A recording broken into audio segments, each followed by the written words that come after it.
Okay, I think we're live. Hmm.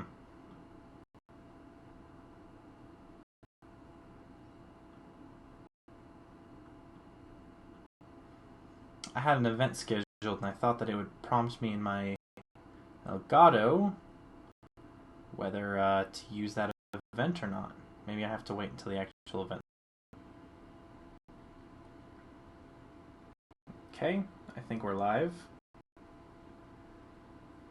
Um.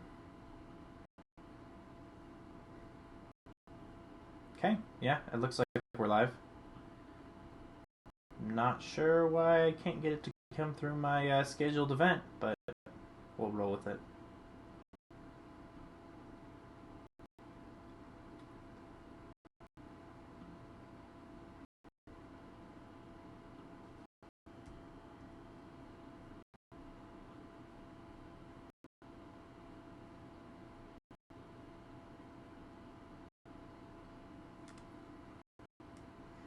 Okay, looks like we're live.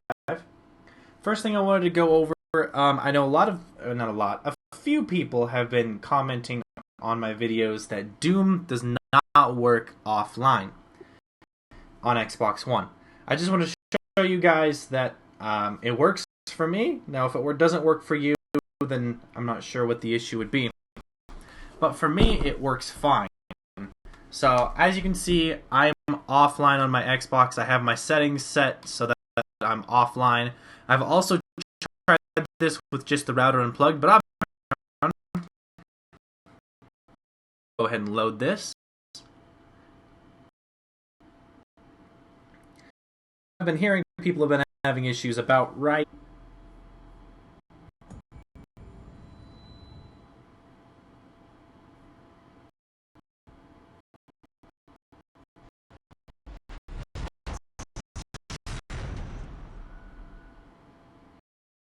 I do want to say that today I stream.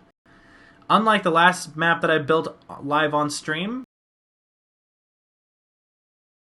I haven't built this a full tower defense. Built bits and pieces. Like last week, I'm gonna set this back to online. Go. But I'm gonna build a full tower defense game for 4-player co-op. I might build one.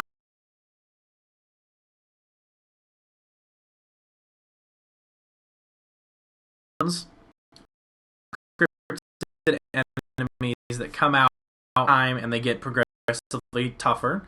I want to have demons that you can use as towers, either as power-ups so that you can only pop them out for a little while,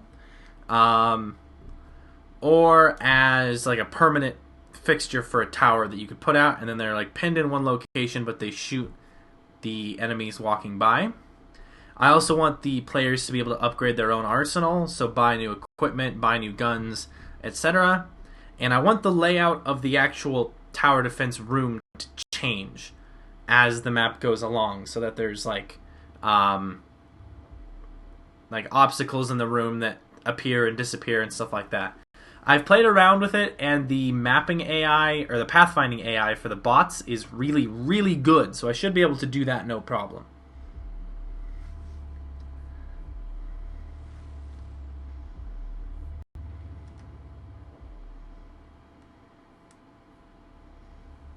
Come on, Doom.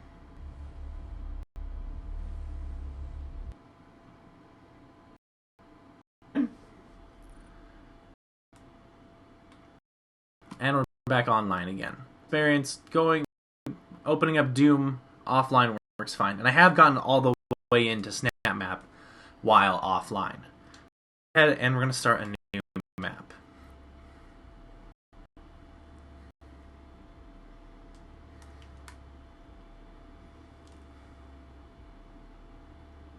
I haven't fully decided how I'm going to have the players be towers, because I'm not going to let the players run around just freely on the ground. They're either going to be locked in one spot, or they're going to have be elevated and pinned to a wall, so they can walk up and down the wall, but they can't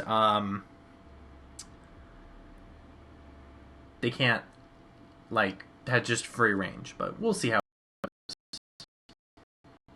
Okay, and of everything, and we're gonna build this sucker mostly out of this empty observation room.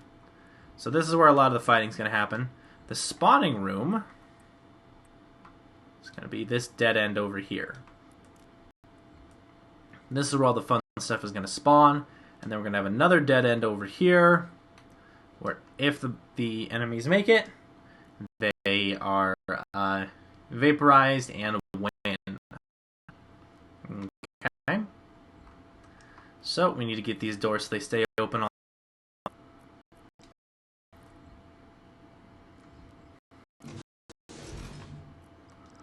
Okay. Step one is we need to build our round system so that when it's activated, the rounds start and they don't ever stop.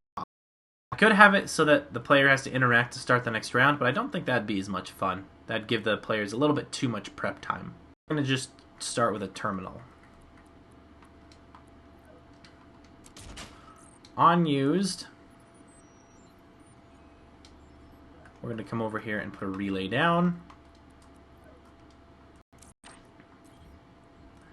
Okay, so this is only going to be able to be used once. Once this relay has been signaled, that's when the game starts. So, let's see. Start repeater. And now we need to put a variable in for how long the repeater needs to wait before it repeats. So we're going to put... Okay, there we go. This is going to be... Okay. Then for the icon, let's just do the timer icon. And the initial value is going to be 30 seconds. Okay.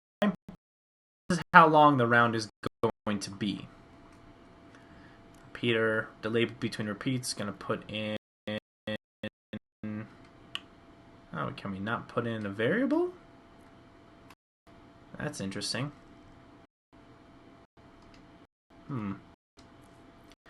I thought we could. We can do a timer. I know we can do that. If I can point at it. Signaled. Timer.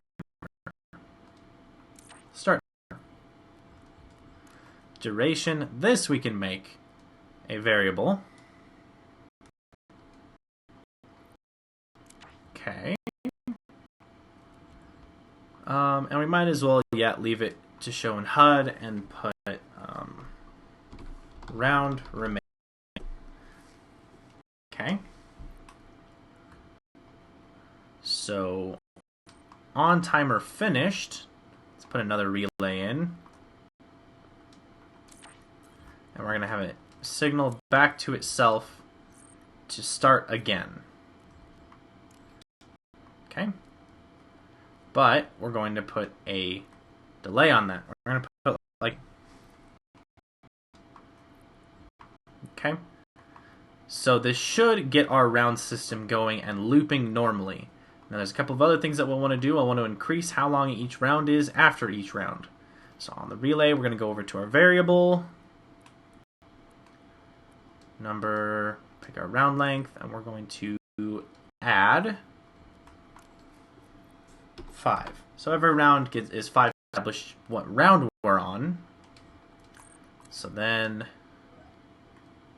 let's see. Now we'll want to do this on, let's see.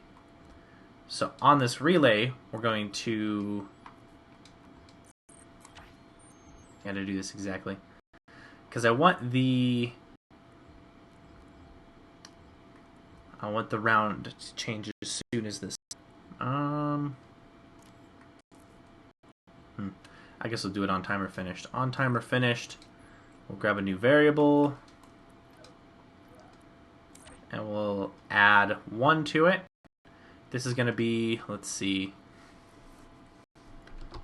current round.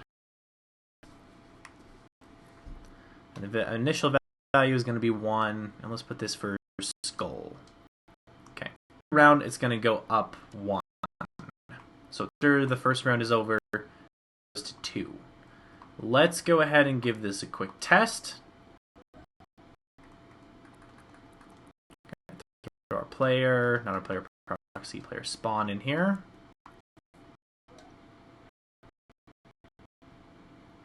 In case you're just hopping in now, at the moment we're creating an entire tower defense game from scratch. So just general things that you want to talk about. Be sure to leave something in the game with upgrades and at least 20 rounds all programmed in. So we're going to start it, and it's going to wait for 30 seconds. To run around. Can't interact with that again because it's not set to re-interactable. I'll probably just have this thing disappear after it's been used.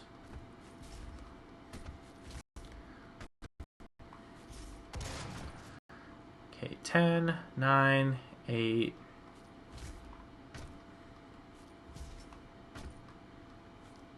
Not mantling. Okay, so the timer's over. Now we'll need to wait another 30 seconds, and then that timer should appear. What the heck? Why am I not mantling? Timer should appear again. With 35 seconds. That's really weird that I'm not mantling.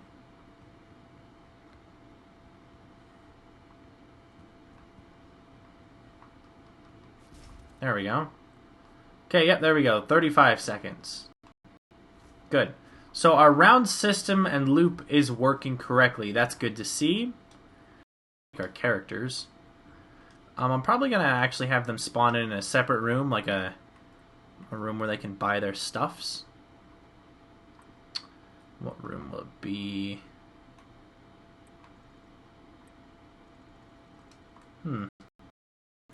This is kind of a cool looking big though for a shop. We'll run with it and we'll see how it goes. So I'll move it pretty close. We'll have our players spawn in this middle platform.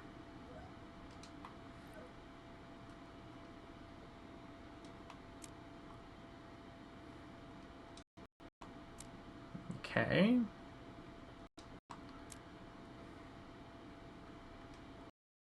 There we go. There's our 4 players. Not very symmetrically placed, but come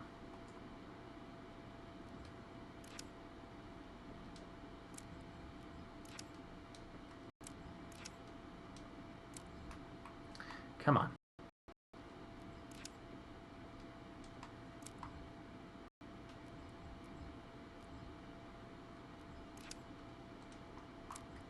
Okay, and move him a little bit closer. There, now they're all symmetrical. That's good. Then we'll put our teleporter in the middle.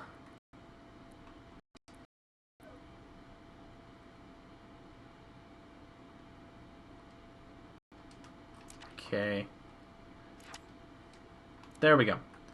So this is where our 4 players are going to spawn. I'm going to name this one. And set it to player 1. This one. And set it to player 2.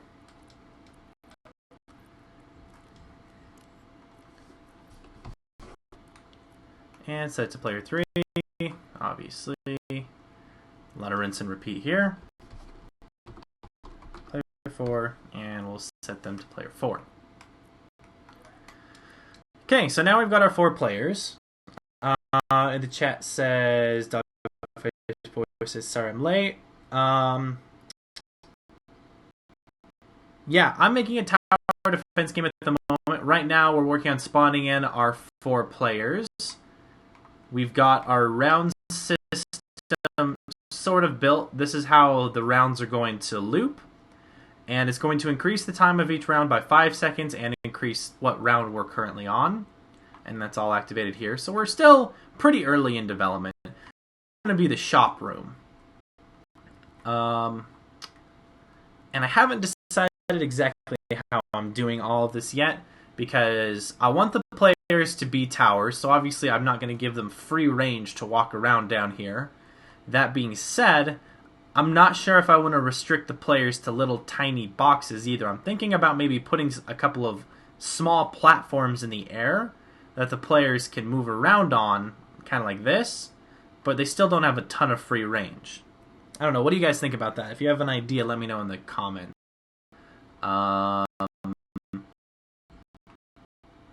Okay, so we've got these guys.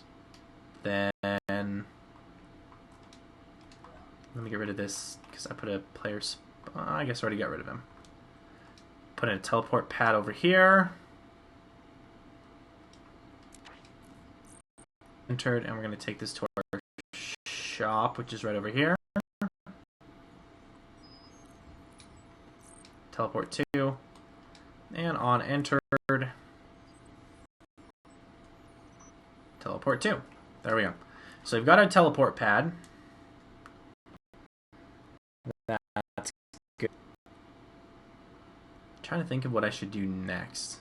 Next, I guess I should start working on the pathfinding for the AIs. So, path point. Okay. Now, I don't want to pick a combat point just because I don't want them to fight back. I just want them to walk. There we go. So they're going to walk from here to here. And that may look pretty straightforward and boring, but I'm also going to have obstacles in this area that'll spawn in or change from round to round. Cake Production says, why not make it... Oh, I don't think I've played Sanctum 2. What's that? What's Sanctum 2 like? Okay, so we've got our route. Now we need to look at spawning in the enemies themselves. Now, I'm going to be doing this with custom encounters. So let's go ahead and make the round 1 custom encounter. So 1 possessed worker. Possessed workers work for me. Where are they at? Possessed worker, possessed worker. Yep. We'll add another one of those. Then let's put a possessed engineer. And a possessed soldier. And then let's do 1 imp. So that's going to be round 1. Okay. Now we need to have our system in place for how to actually get the round started. Now, after a round is finished, it'll trigger this relay, but I haven't actually set up something to be active during this timer. And it frustrates me that there's not a while timer active tile, because that would be so handy.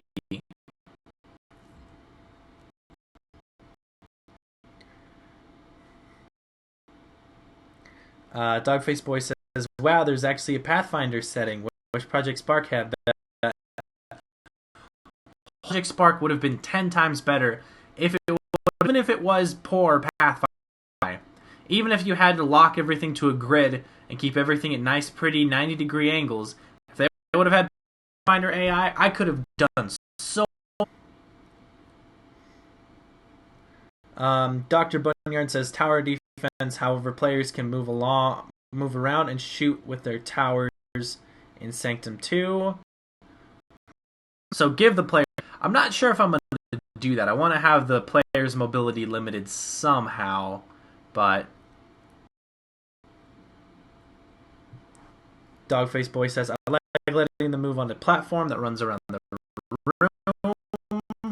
That idea. That's what I did that the other day, and it worked pretty well. Okay, so now I need to figure out how to get the rounds to actually start. Because I made this timer and it works well in terms of getting the numbers to change, but it doesn't really have a good way to activate something during the round and then stop activating it on timer finished. But I'll probably just do my own. On signaled. Go back and do a relay. here.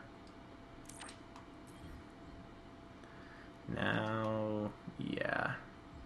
Relay, only run once. Yes. Then, on this relay, and we're going to go back to this on signaled because I already put a 30-second delay on it earlier. We're going to signal this relay again. And this relay is what's going to start the round. Okay. So it's going to run an integer. Compare. Probably going to have to run a lot of these. When left-hand side is current round and right-hand side is 1. On equal. Then in this. And on demon, on this spawn, we'll have them follow this point. So let's see, spawn in module, in close proximity. Now I want it in module. Okay. Okay. Okay, that looks like that should work. Let's give it a test. Or Jared May says, my first live stream. Welcome, Jared. Glad that you could join us. Dogface Boy says, did you use Halo for the thumbnail for your team? And specifically, I use red versus blue team because teams, it's hard to get any more fundamental than red versus blue. So they couldn't really find any wallpapers in Doom that. So we went with Halo. Alright, now I am going to put kind of a fog or a mist in front of this door so you can't see through it, because if you watch, they do kind of fumble around a little bit until they get to that walking point, but they do make it. Okay. So this kind of stuff is pretty easy.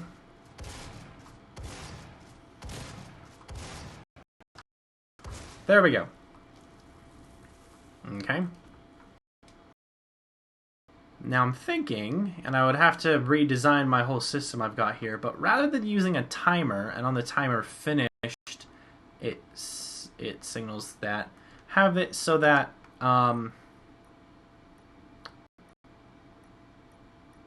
yeah, have it so that when the counters are finished, it starts the next wave. That way, it's not time-based, it's how many demons there are based. Let's try that. I'm going to have to redesign a lot of this, but, well, so be it. Unlike the last map, I haven't built a tower defense game before. So you kind of get to see me figure stuff out, whether it looks good or not, and usually it doesn't.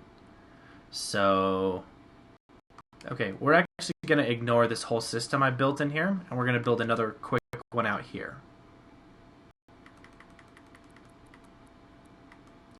Strong term to use.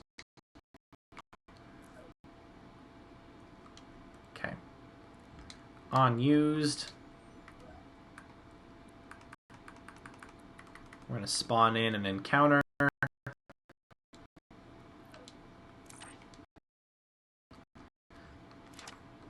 Okay. And we're just going to add, like, come on, work with me here. These controls for tweaking settings can get a little awkward. Okay, that. And then that. There we go. Okay. Then on spawn, we're going to have them walk to follow that path point. Okay. And we'll make it close proximity. Then, let's see. On encounter finished. I can't remember if this is the code that goes after everything's spawned or after everything's dead. So we're just going to put a quick audio cue in so that I can hear the other.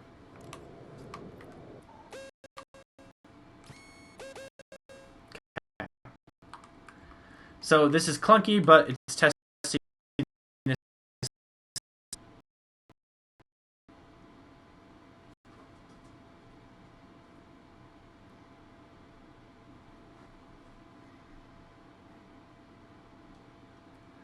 Yeah, sorry if this is confusing. People in the chat are a little confused. Just trying a new idea to make it a little bit more tower and survival by round friendly. So we're going to interact with this. Okay, so our 3 demons spawned in, and I'm hoping for an audio cue when they're all dead. Ending the round. Jared asks, what's the difference between a number and an integer? Very good question. A number can be any number with a decimal point. So 1.2, 3.7, 3.6, whatever. An integer can only be a whole number. So only 1, 2, 3, 4, 5. So if you need a whole number, like what round you're on, stick to integers. But if you need something a little more fine-tuned, like how long a round should last, like if you want it to last 2.5 seconds, then you'll need to use a number. Yep, in the chat, Dogfaceboy just explained the same thing for him. So, yeah, I'm going to go ahead and rebuild all this code. I know I just got a lot done, but oh well. Okay. So get rid of this code as well. Unused. I'm going to have this run a relay. Flow. Probably should have a variable going as well, like a Boolean variable to say when a round is active or not. Variable set true.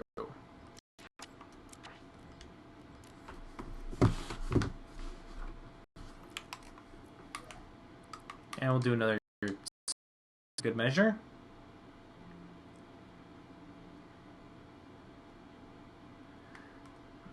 Okay. So, yeah. We'll have this. Actually, we're going to only have this. Now we're not going to worry about that. Okay. So, it's going to set this to true. And then we're going to have it test itself. Because variables are awkward like that. On tested true, I'm going to go over here. Let's do one more relay, just for the sake of keeping the code clean. On signaled, now we're going to do a integer compare. This integer compare is going to look at what round we're on. So left-hand side is going to be current round, right-hand side is going to be round 1. When it equals round 1, then we're going to have it spawn in the custom encounter. Spawn encounter. Okay. Gonna worry about that later. On encounter finished. Let's go ahead and do variable, Boolean variable, set to false. Okay. Then we'll have it test itself. And on tested false,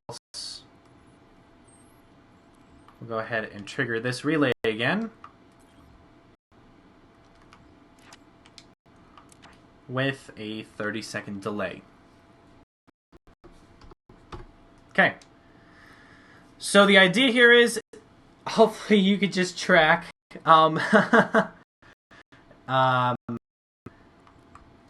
I have it start the round. It's going to turn this variable on. When the variable is on, it's going to check to see what round we're on. If the round equals if the round that we're on equals what it's comparing it to, it'll spawn that encounter. When everyone in that encounter is dead, then it will trigger the next round to start in 30 seconds. So, and I'll put audio text cues in there as well, so the player is not totally lost what's going on during the round. But hopefully that makes sense to you. I'm happier with this system. So once this is set to true, we also need to increase what round we're on. So integer, actually no, once this is tested false. Once the round is over, then we'll change the round that we're on.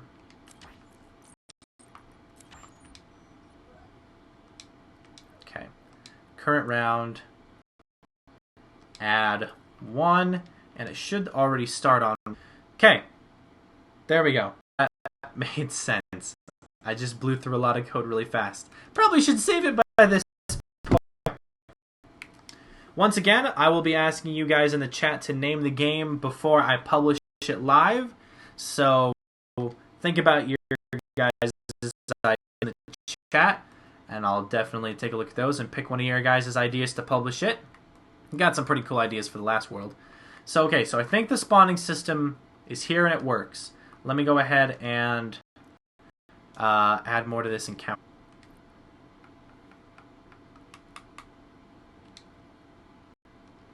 Okay, once again, then we'll put possessed, not security.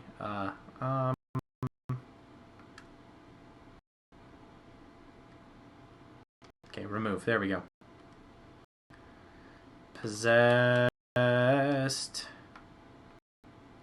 engineer.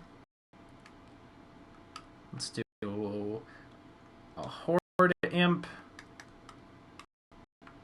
And then a couple more possessed workers because they're really easy. Possessed engineer. Where's the possessed scientist?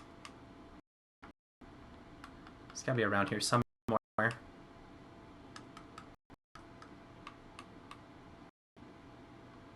Soldier. That's odd. Oh well. I guess I'll put another imp and we'll leave that for round 1.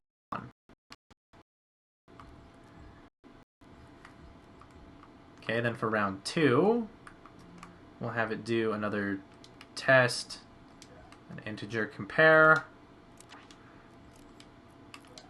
This will be for round 2. So if it equals to it on round 2, no, not another integer compare. We're going to spawn another encounter. Okay. Then for this one, still going to have quite a few possessed workers, but we're also going to have some tougher stuff. Possessed engineer, horde imp, a horde imp, possessed soldier, possessed worker, and let's see, just an imp, and an imp. Okay, so on encounter finished, set false. So there we go. We've got round 1 and round 2 already coded in. Let me look at the chat quick. Jared says, what's the big box? This room is going to be where the demons walk through and where our players have the opportunity to kill said room where the demons spawn. And this is the room where the demons will take away our health.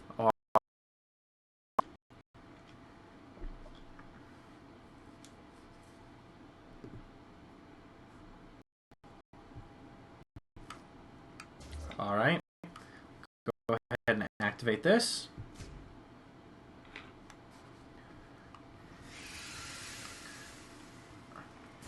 Oh, I forgot to tell them to walk along my path. Oh well, we'll just kill them then.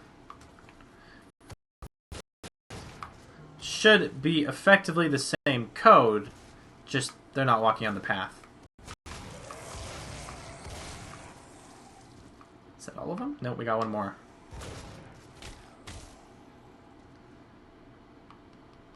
Okay. For whatever reason, I was having trouble mantling, and I'm having trouble, and it's really annoying me.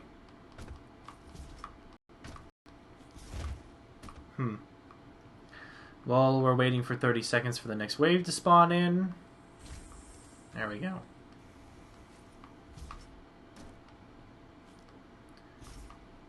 See, there, still not mantling right.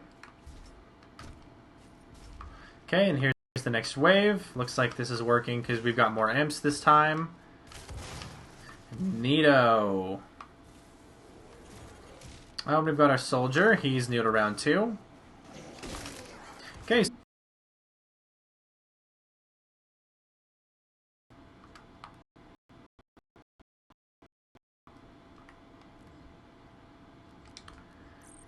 Spawned.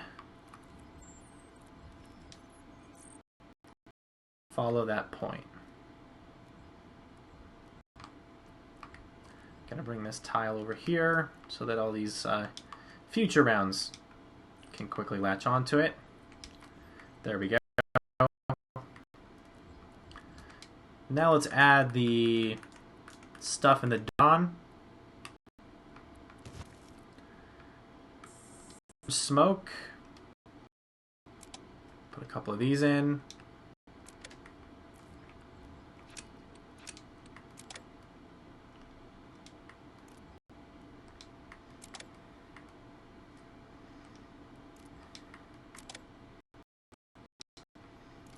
Okay, so we've got a bunch of smoke there, and then we're also going to just put in their blocking volume. You know, get in there. Players, projectiles looks good.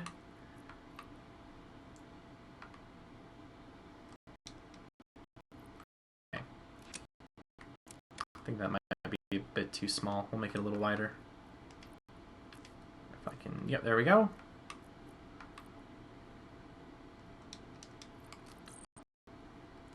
So now our players should be thoroughly blocked out.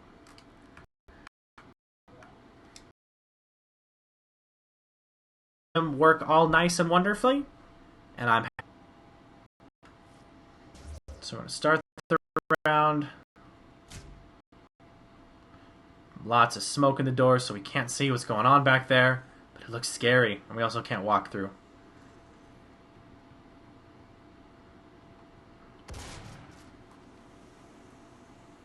Okay, they're starting to come through really slowly. Man, I guess it is round 1. What do we expect?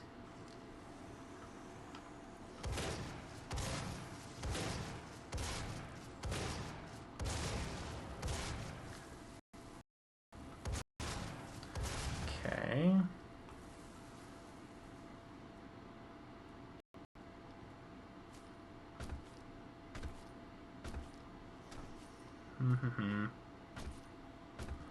Come on, slow zombies.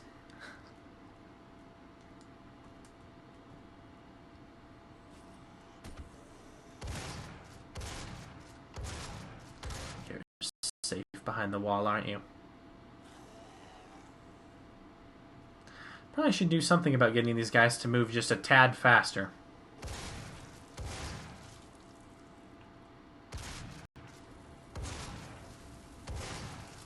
Okay, I think that's all of them. Probably should put in some auditory or verbal cues as to whether it's going or not.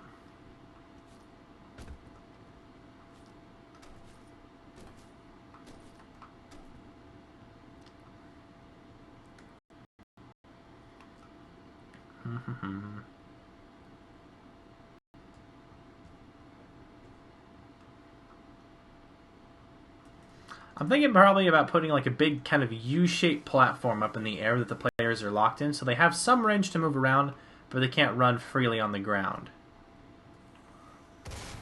Okay, so round 2 is definitely working.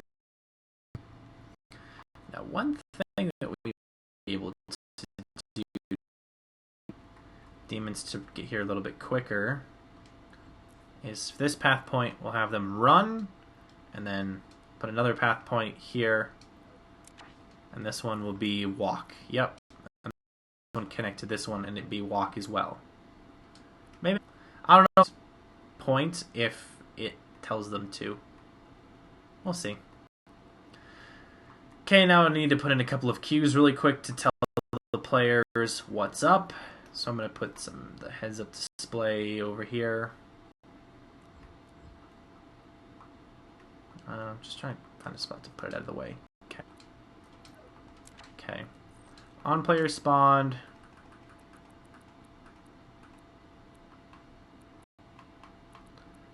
HUD settings. There we go. So top left, we're going to have this be cash. We'll get back. Gonna make that one green. I also want to have a team cache system.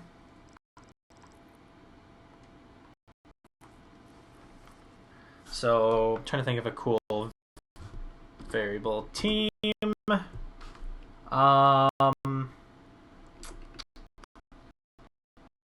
Whatever, we'll just do cache for now. We'll get back to this later. And then for the bottom, we'll do current round.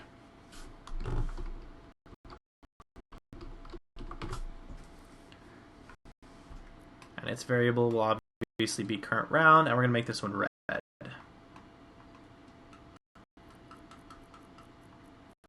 Team cache will make this one blue. Okay. So that'll tell us what round. Then we need some cues as to when the rounds actually start and stop. So on tested true, have the Vega speaker. Access denied. Access denied. Attack alert. Attack block. Collect. Enter. Let's see, is there one for protect? Press. Hold. Press. Hit open. Hit remove. Shut. Select. Spend. Take. Tele. Unlock. Use. Remove. Return. Hold. Press. Pick up. Open. Find. Give. Locate. Enter. Eliminate. Eliminate. We'll go with eliminate. Once it's tested false, then we'll have another speaker. Access denied. Access denied. Alert. A. Acceptable. Accept. Decline. Reach. Good. Flawless. Good. Okay. Accepted. Acceptable. Decline. Accepted. Good. We'll just go good for now. That just gave me the idea, since I have an option for good or flawless, to have some sort of quick way for it to check. If you lost any lives and the round ends, it says good. But if you didn't lose any lives and the round, I don't know. That'd be a fun idea.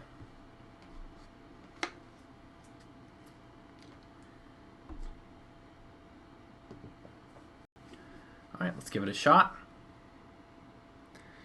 Once again, getting an entire tower defense game from scratch. Right now, we've got round 2 code, testing the audio cues and whatnot, and hopefully things spawn and move around a little bit quicker.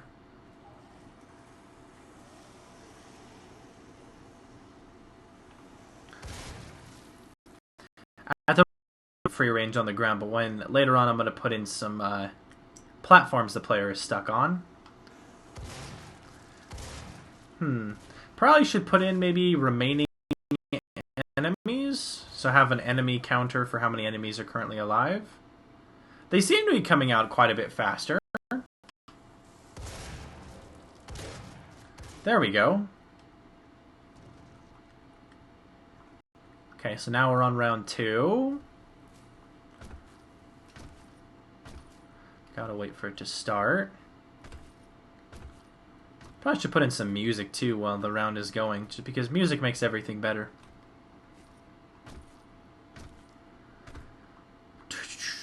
Oh, guys, in case you guys didn't see, there is going to be a patch for Doom within the next month or so. And one of the things that they mentioned was something about to get some more information on that, and I haven't gotten a firm response. Excited that they are in fact keeping an eye on a SnapMap, people. Let me see if I can find the exact verbiage.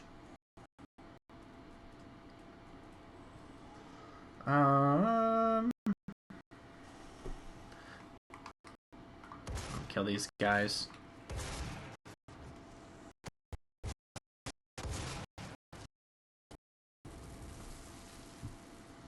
Okay. So in the patch notes it says added new SnapMap features including skybox windows. I don't know what that is, but it Makes me excited. Jared in the chat says set the first AI path point to run so they get to the door faster. Yeah, that's what I just did a minute ago, and it seems to have worked. Okay, we need to add in the penalty system for when because obviously we don't want them to make it to the goal, so we're gonna put volume. Now let's do a cylinder volume because these are easier. Height, make it tall. Radius, make it wide. Okay. Show and start false. There we go. So once they make it in here, on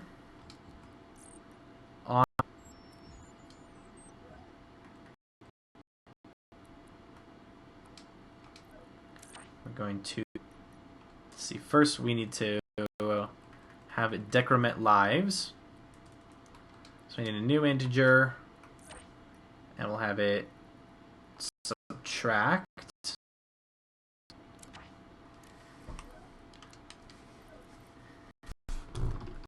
The initial value is going to be 20, because that seems like a pretty decent number for a tower defense game.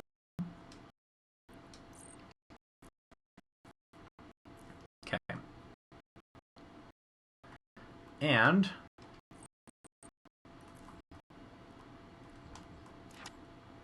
on entered,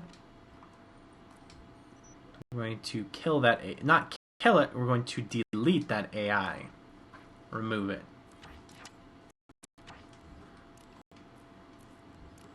Okay. And let's see if let's just put a custom filter on this somewhere.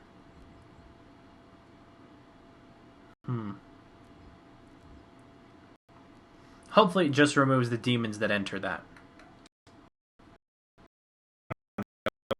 When you left exactly, but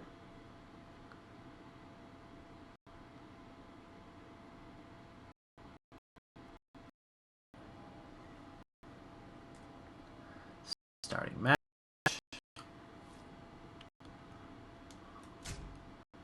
Eliminate. Okay, so I'm just going to let them all walk by. Now, obviously, the imps walk faster than some of the other guys. I think these guys tend to walk pretty slow. But mostly we're just waiting for them. Oh boy, they're going to teleport. I just realized that.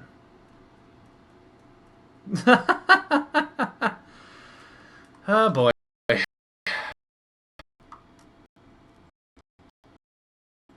Put that out of the way. Probably should put a filter on this as well. Add filter. Race filter? I'm not sure if that would do it. Player filter. So yep, player 1. There we go.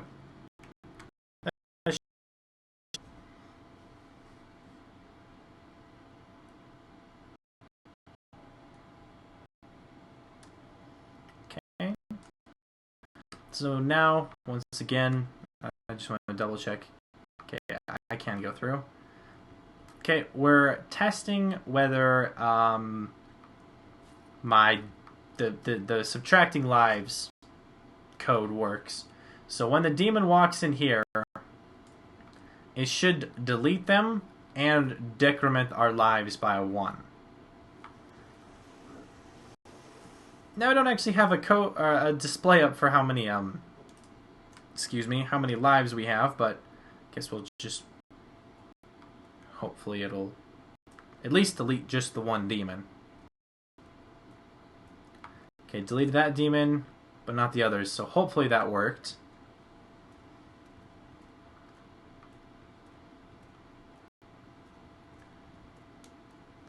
Alright, so that looks like it's working. Alrighty, now we need to actually display how many lives we have. So for this, we'll put lives. There we go. And we'll test it one more time.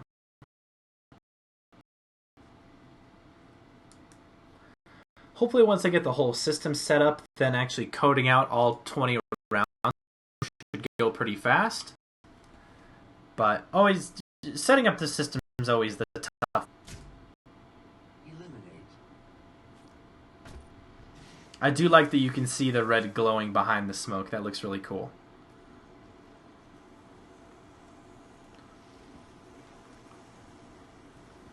Okay. So we've got 20 lives at the moment. Wait for our wonderful little demon to make it.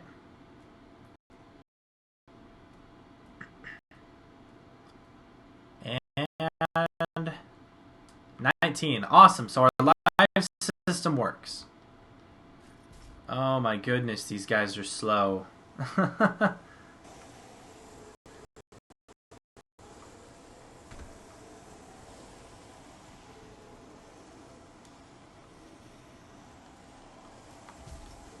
Now, in the later rounds, I'll probably have several encounters per wave, so that rather than after the first encounter ending and immediately ending the round, the first encounter will end and trigger the second encounter, which then that encounter will trigger the end of the wave, if that makes sense. We're having to work with a pretty tight demon budget here, so we got to make do with what we can. So we're just waiting for these demons to make it into that room where our tower defense lives are. And hopefully I'm going to lose, like, what? 1, 2, 3, 4, 5, 6, 7 more lives. Give or take.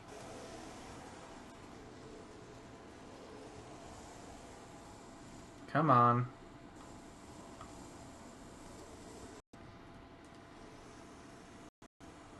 What is that one demon doing? He just started stumbling out of the way.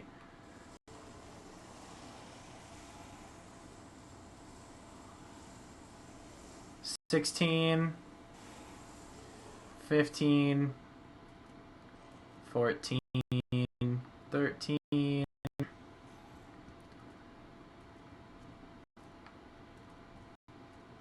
12, and then we'll kill that one. Once we get to 0, then we'll trigger the game over with our. Alright, now let's make our platform for our players to walk on. So we're going to go to player blocking volumes. About here. And model is going to be textured. Make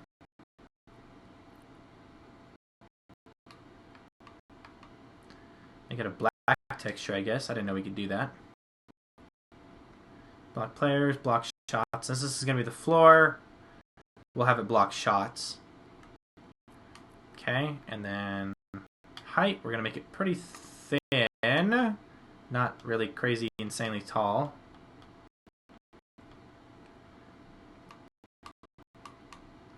There, and then we'll make it pretty wide. And a little deep.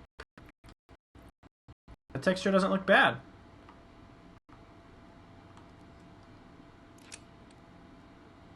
So we'll put that about, what, here? I want it to be above the door, yeah.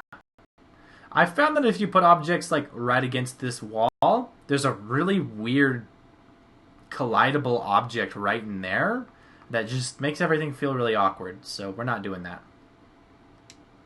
Duplicate that.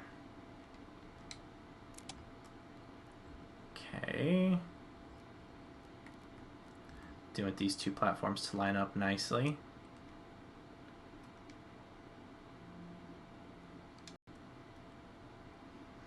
Although I want this one to be quite a bit wider.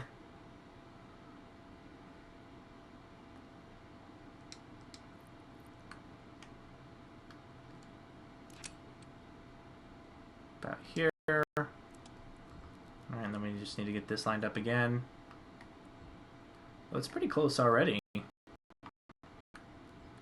How's the height? Oh, the height needs work.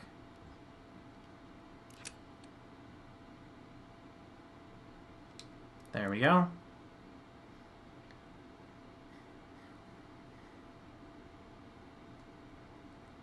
Dragon Face Boy says we're talking about. I've looked into it. I haven't figured out how. Because if you go to the AI proxy and you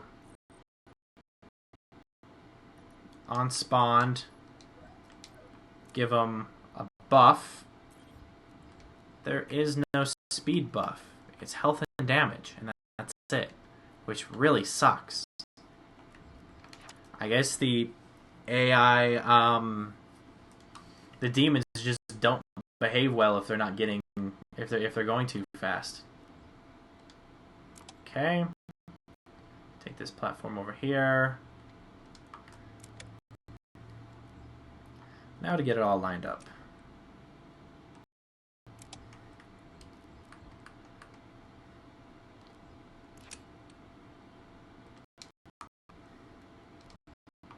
Gonna put the teleporter pad up here now.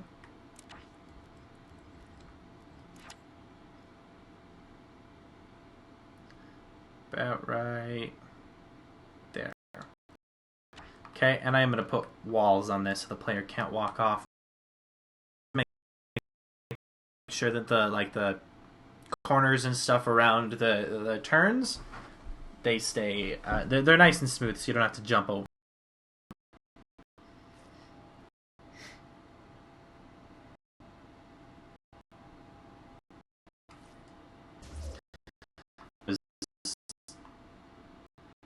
Huh, they don't show. What about my beautiful texture? Oh, it's probably set to don't show. Yeah, I can't shoot through them. I hear what you mean. Yeah, show on start. We gotta set that to true. Just imagine how terrifying a fast Mancubus would be, because Mancubuses.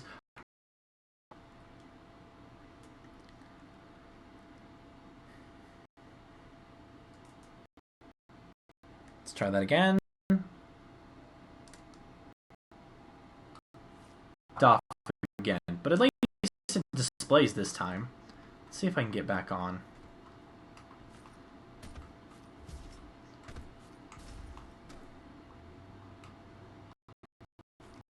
Okay, yep, I can mantle up on this. Let's see. Okay, that's nice and smooth. Going back and forth, that's no problem. Over here, no problem either. Wonderful.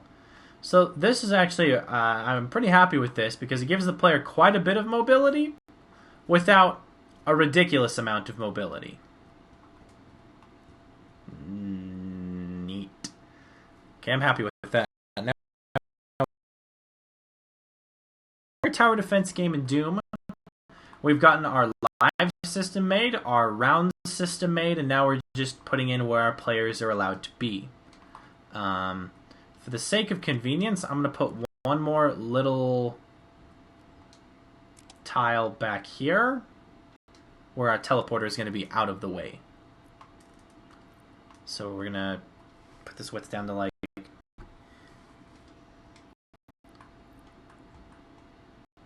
get it all lined up.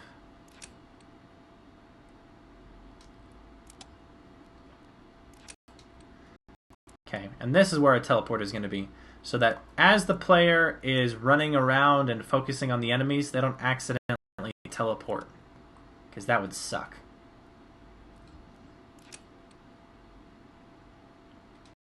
There. Sorry, I like things symmetrical. I'm not OCD, but I like things symmetrical.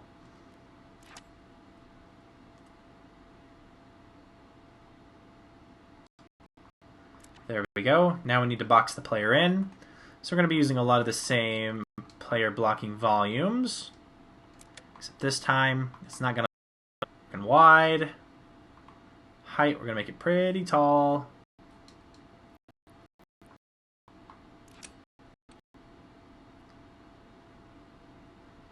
Okay. So we need to make it a little bit wider.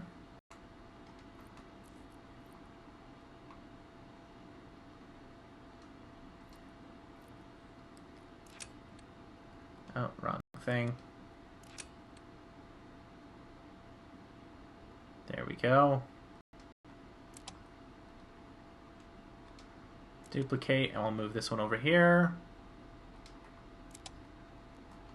And we need to make this one even wider.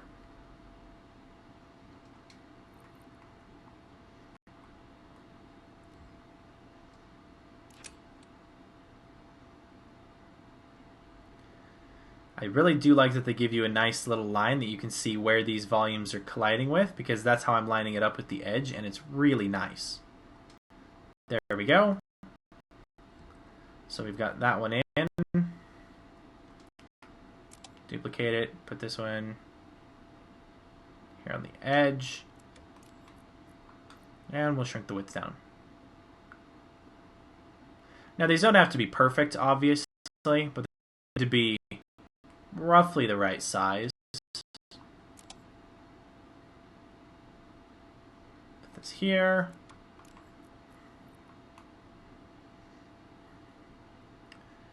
Width. Okay, that should be about right. It's a little bit on that side. No, yeah, still too wide.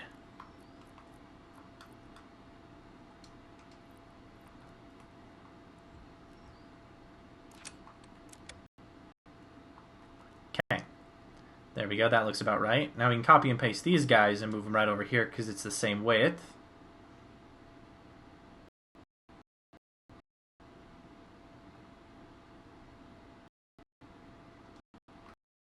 That one. Dogface Boy Sees says, seems tedious. Yes, you are right. This is a bit tedious. But, well, not every step of making a map is wonderful.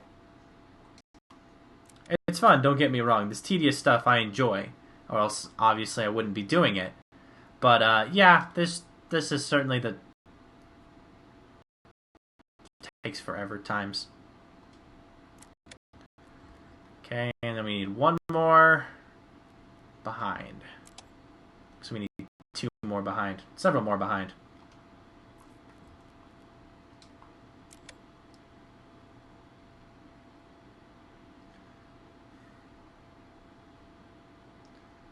There's one.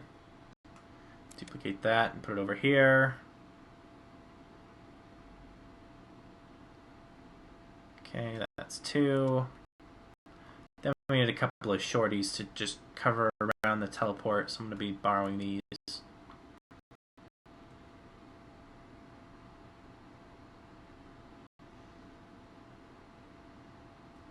Okay. One.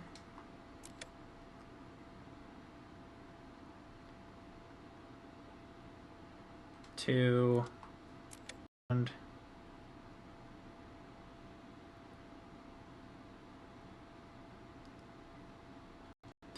there we go. Gotta scooch this guy over just a fuzz. Okay, so we've got all the walls up. Now we just need to put a quick ceiling up. This will go quick as well.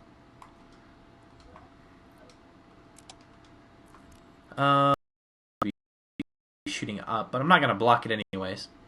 Size, gonna drop the height by quite a bit.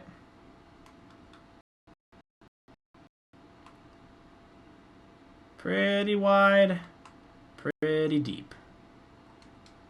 There.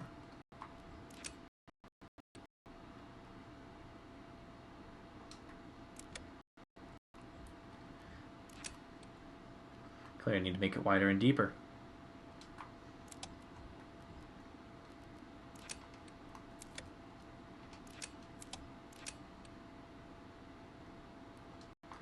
There. Is that about the right height? That looks about right.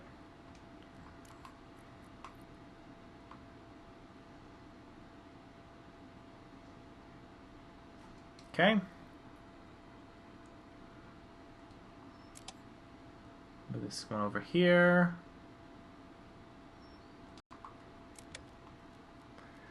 In the chat, Jared says they should add a feature that allows you to change the lighting of the room. For example, you enter a room at night on it, and 5 seconds later the filter changes to night vision in that room.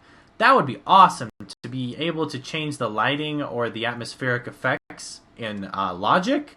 I would love that, because then you could do a lot more with building atmosphere and like scaring players even. Because if you have them enter a room pretty and lit, and then it goes black, player's gonna be startled.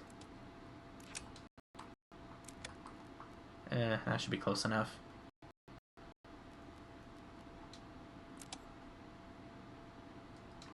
There.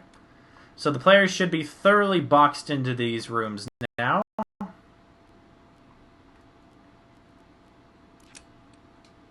There we go. Oh, there's kind of a gap there.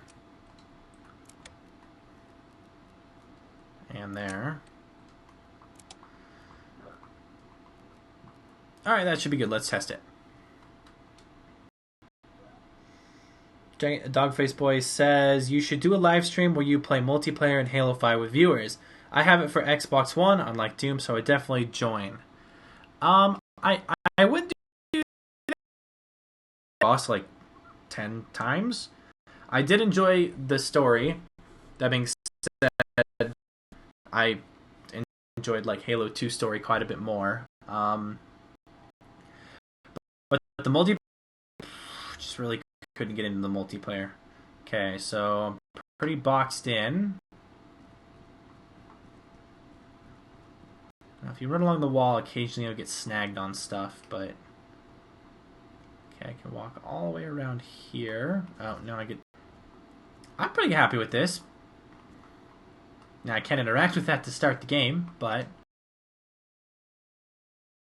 good. Now, they gave us a pretty good range of sound effects, but some of the things that irk me, like if we take a look at the sound effects really quick, it's like if we go here, we've got a bunch of air sounds, and look, we have 26 burning sounds, but we don't have like any good mechanical sounds, well, I mean, we have some machines, I guess, but like they have a lot of some sound effects, but then not many of others. Like, why do we need 27 pipe sounds?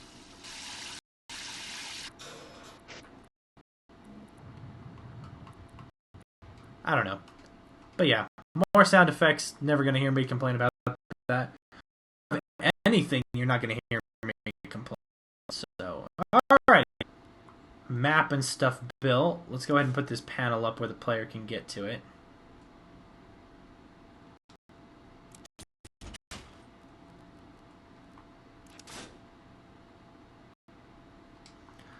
Having a hard time to... Okay, I am through the floor. I was about to say, am I through the floor? Am I on the floor?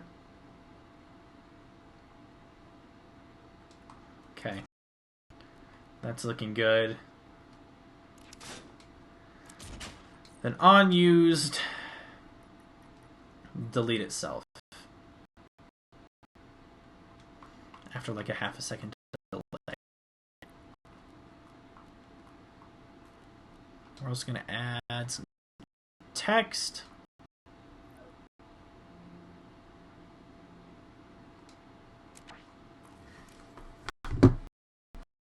Game. And that's also going to be deleted.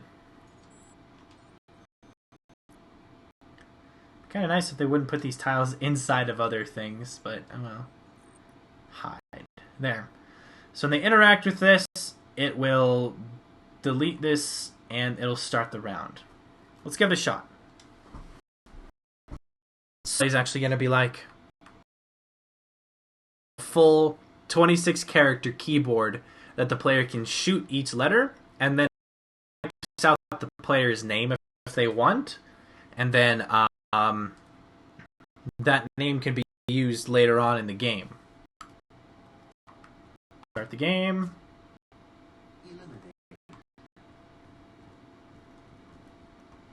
Probably should put a point of interest over there for their spawn. We'll say, shotgun at this range, not going to be super effective. Man can land 22 damage at this range. Oh, 44. I think it would be cool maybe to have a couple of preset classes and then upgrades for each of those classes. I don't know. That might be getting a little bit too ambitious here.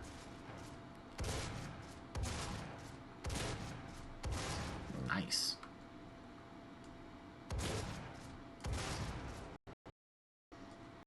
heard the announcers, so I'm guessing there's one more. Yeah, I can hear him really quiet in the background.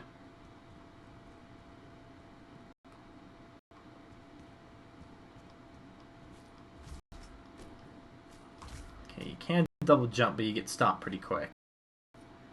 Seriously, what the heck?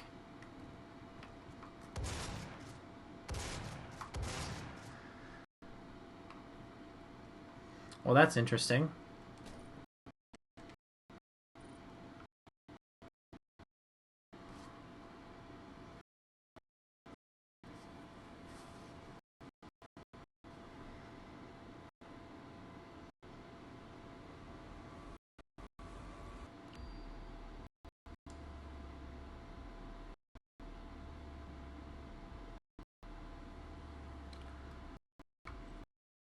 Okay, there we go. Restart.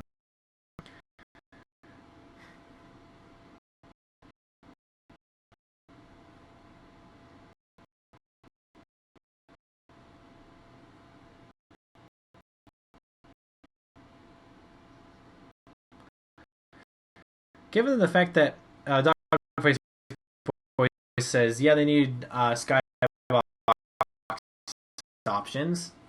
Given the fact that they're adding that here pretty soon, they said they're adding a skybox window.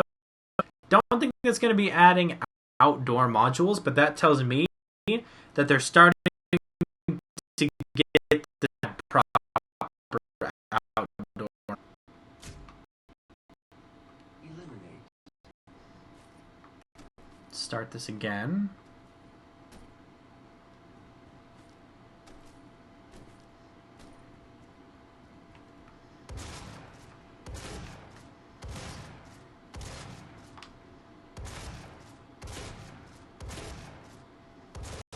Okay.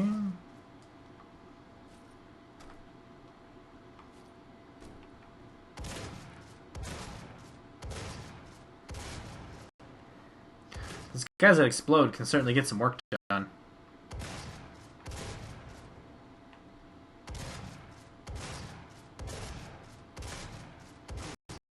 So, that worked.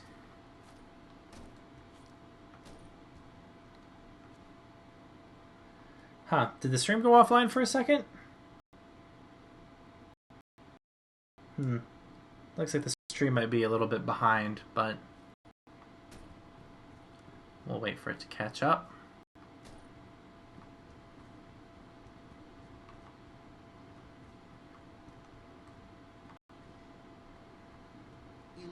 Okay, now it's going to spawn more of them. Next of tools to use. Gonna need something with a little more range, or you gotta get a little closer. Because right as they're about to walk under the platform, then it becomes effective.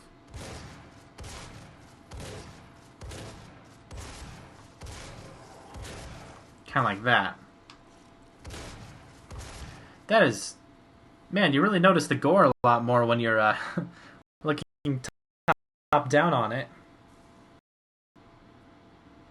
Add a randomizer so that it changes what lanes they walk down. I definitely thought about that, but I think I'm going to try doing it instead. Is I'm going to have different obstacles and barriers that pop up as the round goes on.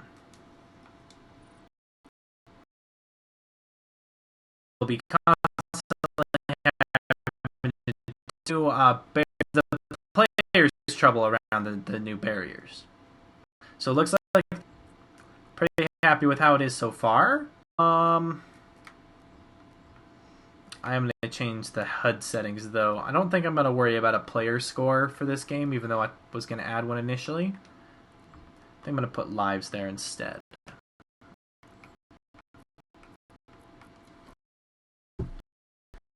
Lives. Okay, that looks good. And then the rounds on the bottom. Now we need to add our... I could just fly... I don't know. Probably not even simpler. Now, I have heard some people try to get working so that you get a certain amount of cash per demon. Not going to be worrying about that today because it sounds like it's a bit more complicated than what I'd like to try. So let's go to player resource. Add new. Not set. I don't want set. I want add. Add.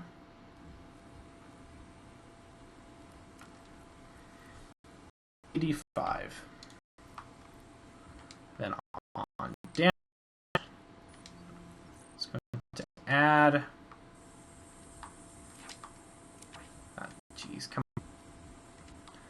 Okay, on killed.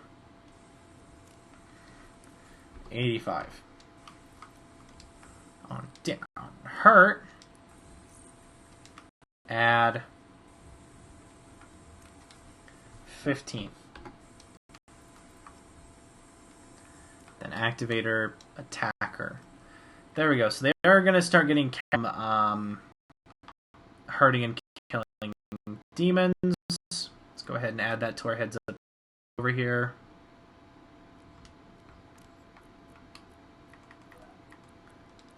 There we go.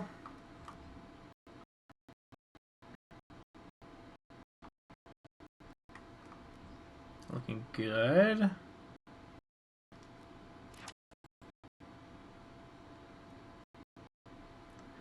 Want to get that a little better aligned. There we go.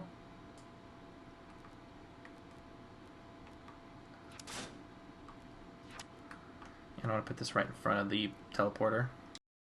Okay. Alrighty. System should work now. Probably want to give the player a couple of other weapons. I'm just going to throw some weapons in there with them. Okay, burst rifle, because I hate my players. And assault rifle, because I like myself. We've got our player route, our location set up. Now we just need to add more rounds. And, yeah, add more rounds and then add the purchasable things. So, rifle, get the heavy assault rifle.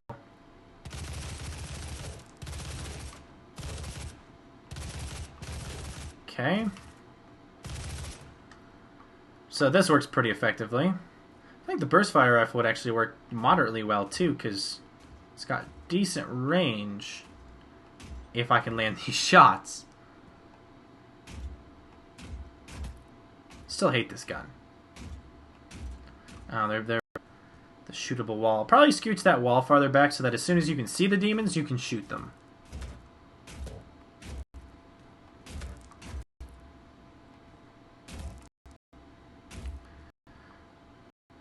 Wow, there is blood all over the place. I never noticed how gory that was.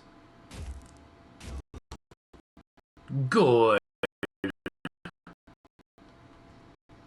There we go. So that's the end of round one.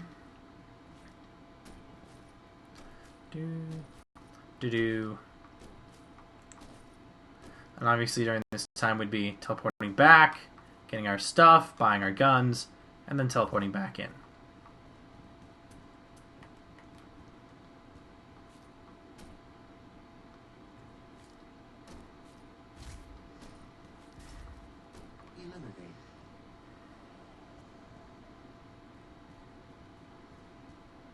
Okay.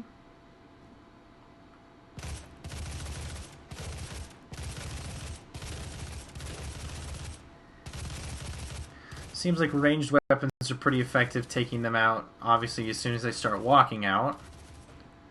But for someone who runs like a super shotgun, getting them at this range will be really effective for them.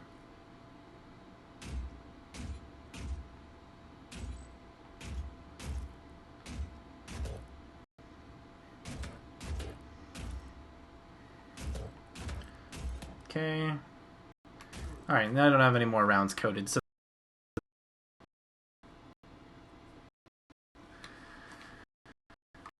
okay. So now everything looks like it's set up. Everything is wonderful and stuff. One thought I just had. When they make it in here, we should have a pretty awful sound play.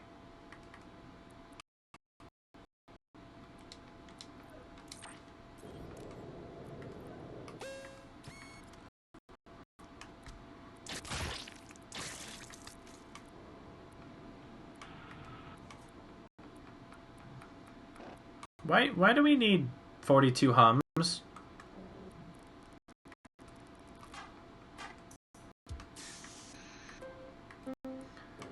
Be nice if they gave me the computer sounds, because I kind of wanted that like harsh beep that we get. I guess we'll just put in a gore sound.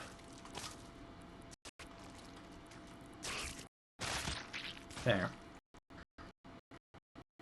Really quick.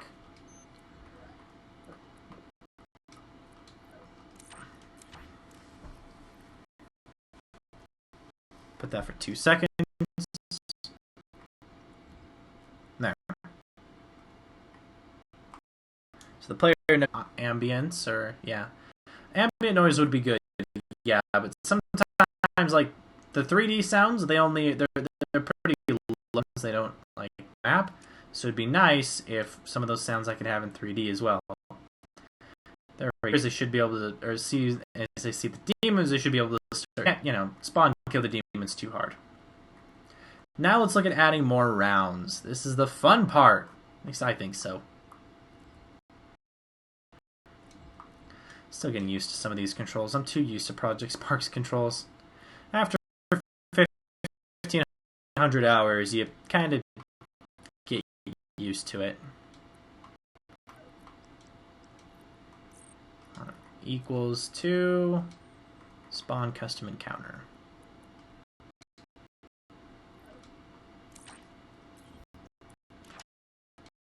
We need, if this round was mostly, so horde imp, put 3 horde imps, and then there are just normal imps. I'm not entirely sure what the difference between a normal imp and a horde imp is. We're going to be putting some of both.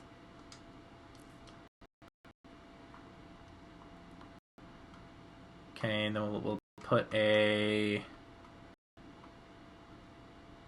possessed soldier, and then a couple more horde imps. There. On spawned. I'll go there. Let's just try copy and pasting it this time. Equals to spawn encounter. There.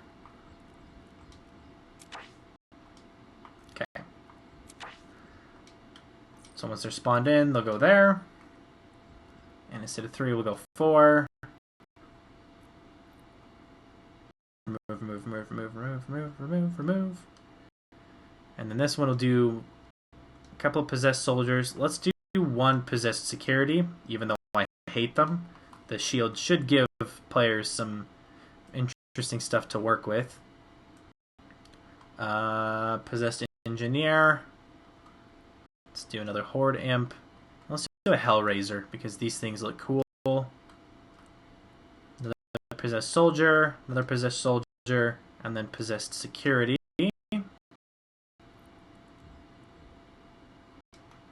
Test.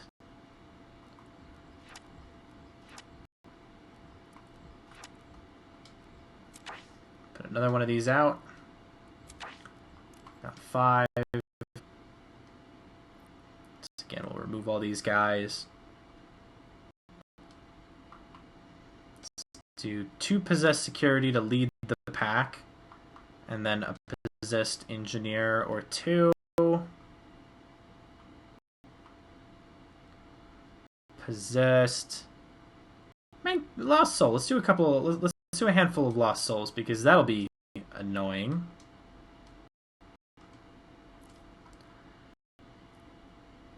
Possessed soldier, and possessed hellraiser.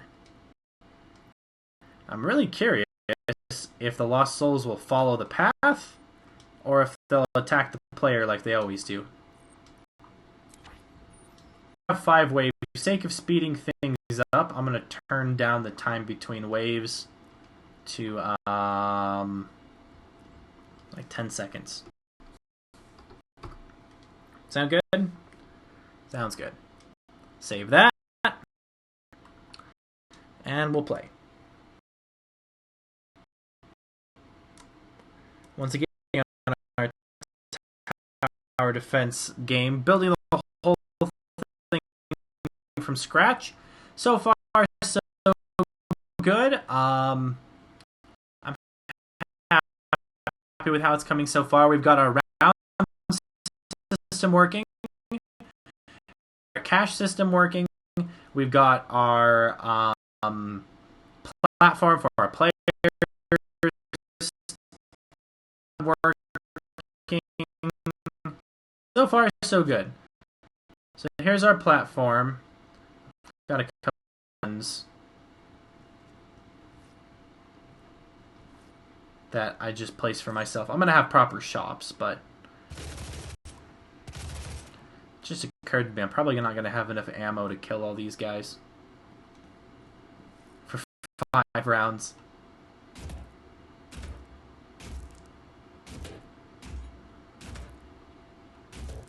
Come on, explode. There we go. Alright, so I already have $885, so I'm guessing I'm going to need to make things really expensive.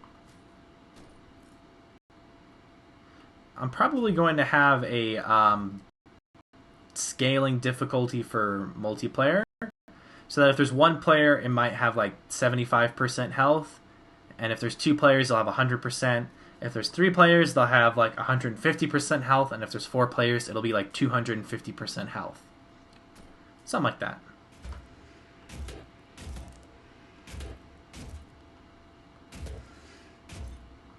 Okay, so we've got more imps for round 2. Trying to score headshots because, frankly, burst shot rifle is pointless if you're not hitting headshots. Why does it tell me I have low ammo and my ammo bar isn't like is still blue?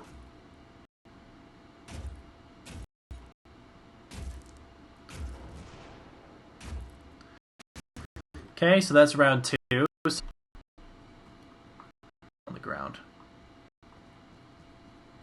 Eliminate.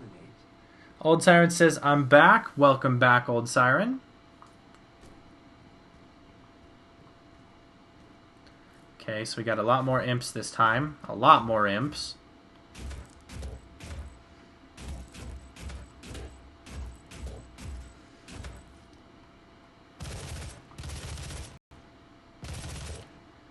Okay.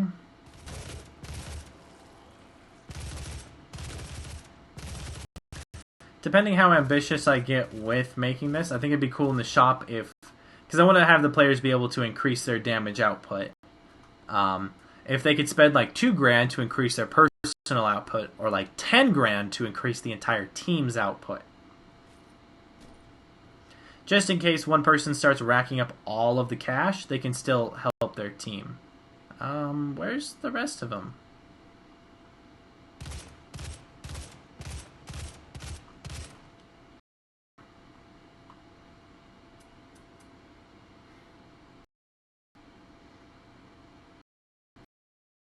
Jared in the chat asks, is there a system that you can only implement that says headshot when you get one?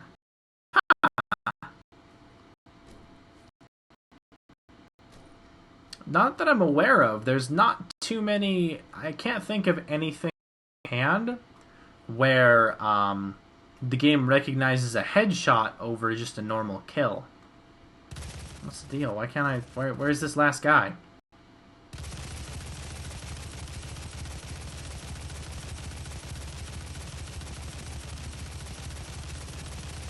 Huh.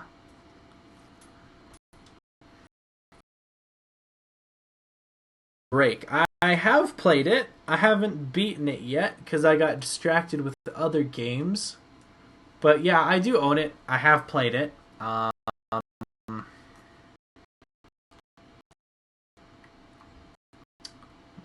aren't the demons... you put in AI blockers in this module, because let's see, these guys are all set up to spawn in module. Yeah. So if I put up AI spawn blockers, I could probably get them all to spawn right in one little area, theoretically speaking. Because I'm wondering if they're just spot and their pathfinding AI is just struggling to get where they should be.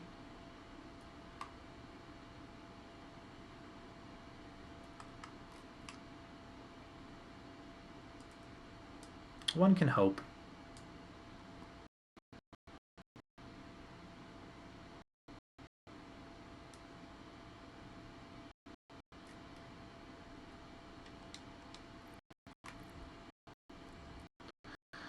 Okay, we don't need it this far out.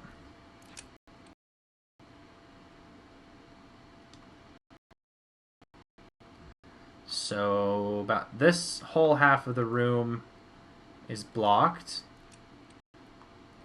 Then I'm also going to block the other half of the room.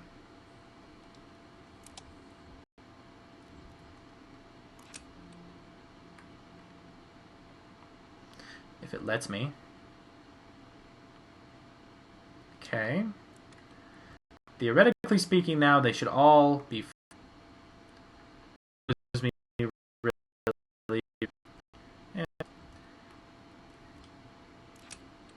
Oh, come on. Whatever. So it should spawn all of the demons in the middle here. Should. We'll see. The Slayer says, "It's fun so far. I'm going to have an Easter egg as a way to win. How does that sound? An Easter egg as a way to win is never a bad idea. You just have the Easter egg, obviously, really like it's fun and challenging, and also not too obscure. That'd be one complaint I have with real Call of Duty Zombies these days, is that the Easter eggs tend to be too obscure. It works for Call of Duty because there are people who literally make their living making videos about Call of Duty Zombies. So those Easter eggs get found by the most diehard of fans. But for a SnapMap map, people aren't going to take that time if it's really obscure to find where your Easter egg is. So it needs to be hidden, but it needs to be notable. Or not notable. Findable. Not too convoluted. Like, I'm just thinking, I'm assuming that some of you guys have played Call of Duty Zombies. I've played the heck out of Der Eisendrache, or Der Eisendrache, if you're going to be technical. And there's no way I would have ever figured out how to make any of the custom or the bow upgrades. Like, just for the void bow, which is by far the most convoluted. First, you have to go get a bunch of skulls around the map, which are all hidden and out of the way. Then you have to place them in a certain room. Then you have to make crawlers and have the skulls feed on the crawlers. Then you have to kill zombies to get symbols, and then those symbols... oh man, it gets so bad. I can't even remember it all, because I've only made the void. Times I hated it, and the void bow itself sucks. So, don't make it too complicated. Just, yeah. So far, so good.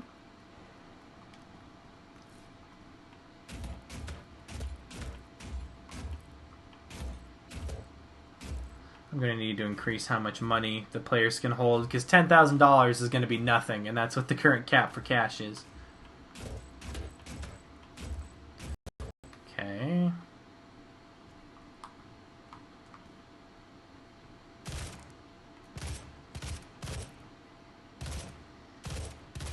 There we go.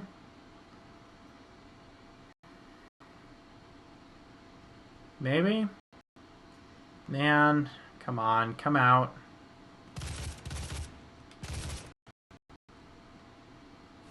Don't know what's causing them to not route to the path. Probably should allow myself to be able to hop down and run in there to see what's going on.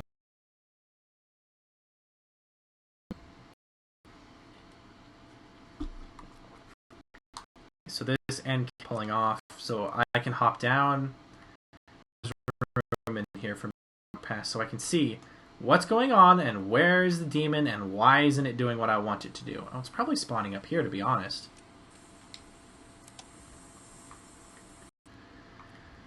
Now I think probably the next step is to look at the shop and the players, just because the guns and stuff now. I'm using this room as the shop room. I don't know if this is the best idea for it, but let's go ahead and tweak some player settings, because I want them to have a lot more ammo. I don't want ammo limitations to be the problem.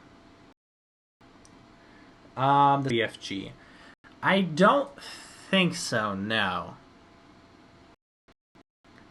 Old Siren says, is it okay if I advertise my map in the chat? Go for it. I don't really mind if you guys post your maps in the chat. I do have a little bit more of an issue if people are trying to advertise their own channels in the chat. Yeah. Feel free to throw in your maps into the chat. Let's see.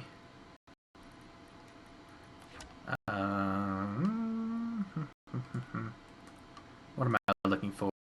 Inventory? No. No, it's under player AI or player proxy. Set modifier. Ammo capacity. The goal here is to kill the heck out of the enemies. Ammo capacity is more of a side. And just for good measure, we're also going to increase the player speed.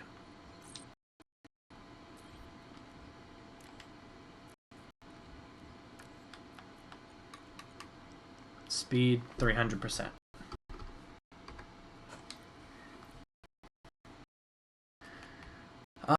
And then the variable for money. See, I put it over here. Gotta raise the cap on that.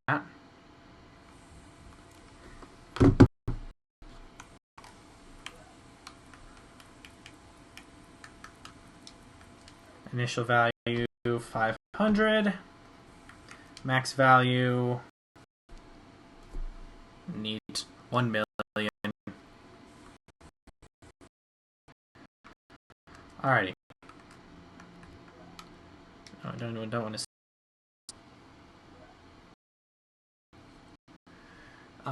In the chat, the Slayer says, I'll quickly post a version of my map so people can try it out. It's not done, but it's something. Oh, yeah. The way that the zoom up, because, you know, you can re-up the slot, so to speak, later. That was the one issue I had with Project Spark in the early days, is that if you wanted to upload a new version of the map, it had to be a completely new upload, and people who played the original version may not ever see your new upload, but they did get that fixed. Okay. So we've got our terminal and whatnot. Now we need to add in the shops. So I'm thinking, change this to a blank cap. This is where the basic guns are. Okay. Not reusable. Unused. Gonna spend. Cash. Spend. Want to make this all very modularized so I can copy and paste it very quickly. There we go. On failed, we're going to have a sound effect play. And it's the one I typically use. Computer sound number 3. On failed, play.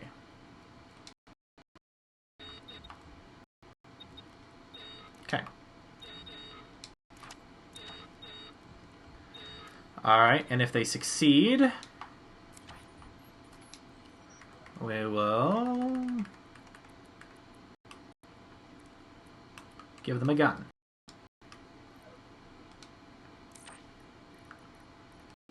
Give weapon.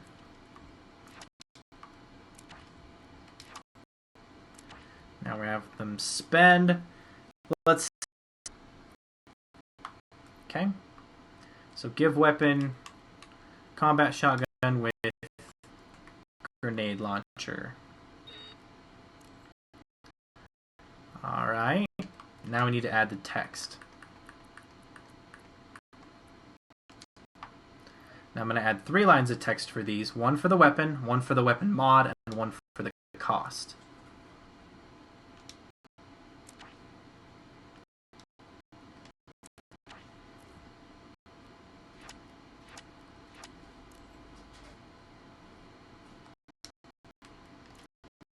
There we go. So this is going to say combat. This one is going to say grenade launcher. And I'm going to make this one a little bit darker in text. So all these are going to be 150. 150. 150. There we go. So it'll be gray. So it is the title. And then the cost. I'm just going to make the cost green. Not that green. And then 1,500.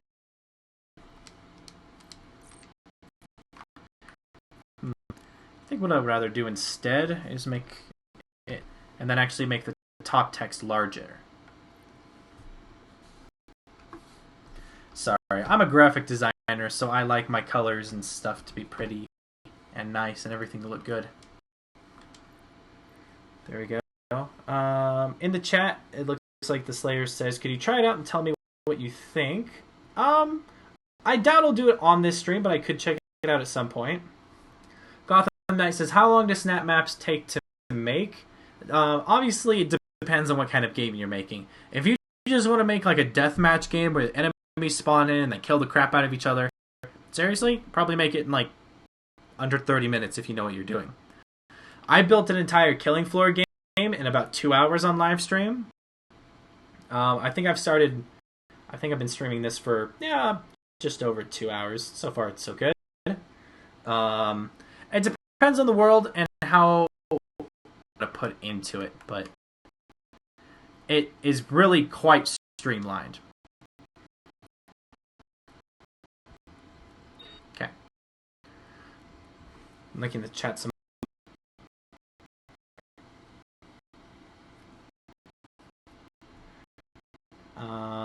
Slayer says, by the way, I love your channel. Thank you very much, Slayer. Old Siren says, hey everyone, I'm currently adding in dialogue that a boss will say to the player, kind of taunting them. Any suggestions? I guess you have to, it depends on what that boss is trying to accomplish. Like, is he trying to piss off the player? Actually say that the player sucks? But there's all kinds of good taunts that you can do. So I'll copy all of. Come on. I'm trying to.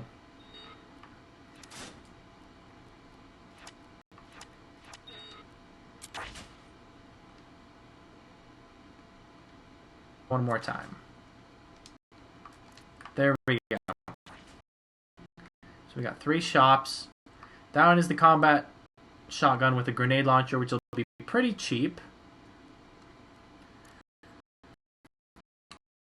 For this one, let's do heavy assault rifle with micro missiles, and this one is not going to be cheap. This one's going to be like $5,000.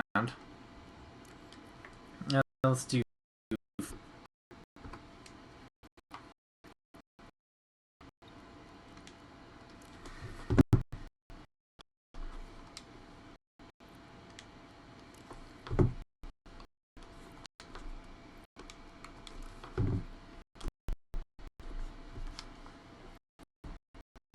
Because it's safe to say that the micro missiles can get a lot more work done than the grenade launcher. Plus, heavy range. And then we actually have to. Yep, we've done that. The last one. Plasma rifle. With stun mod.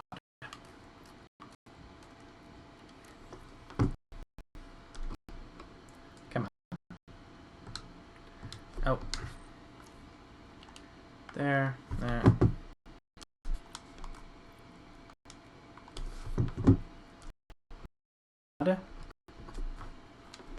This one should also be $4,000.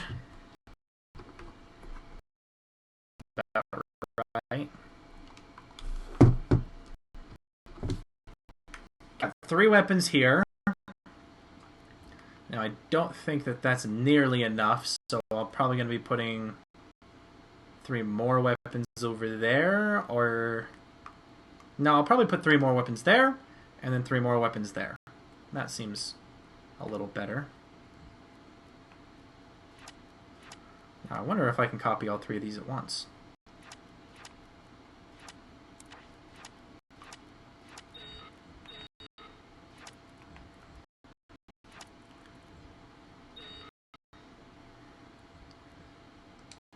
Duplicate.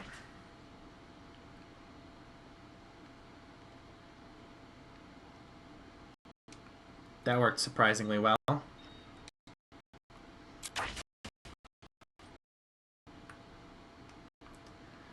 I love the copy and paste function in this game.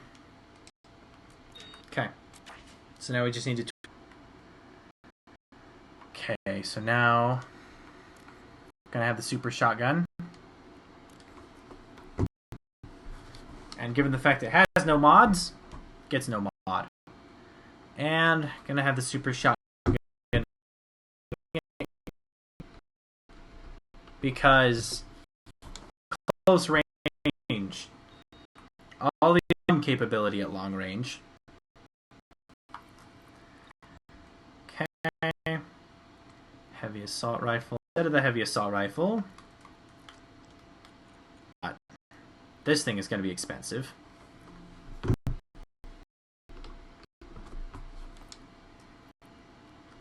It also has no mod.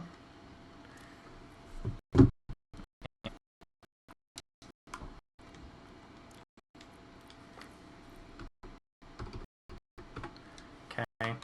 Just make sure that I have that charging. Yep, that is right. And then...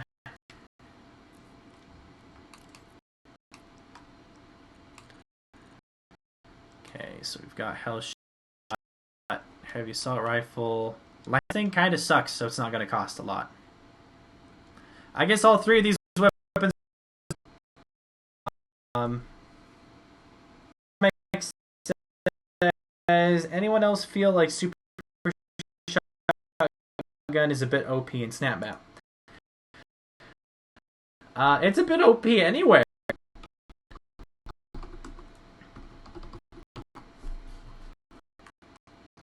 So to like 3,000. Because it can be good, but usually it sucks. Although with a crap load of ammo, it actually can become super effective.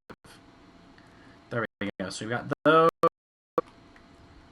And now let's do 3 more.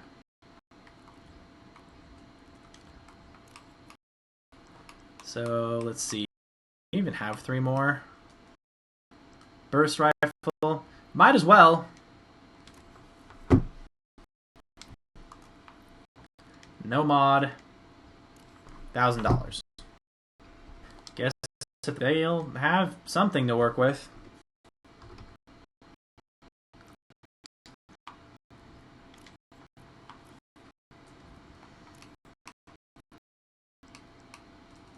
Vortex rifle.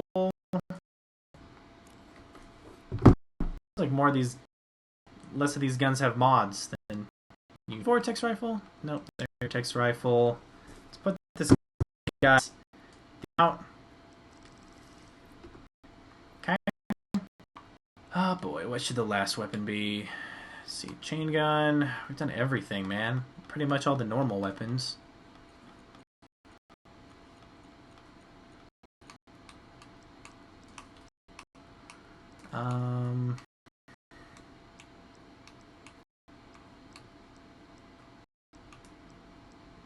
Wish they'd give us a pistol.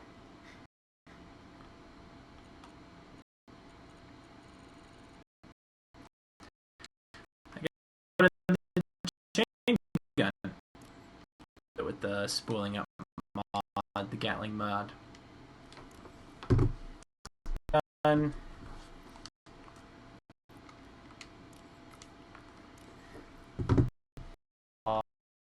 Mod. For like 10 grand.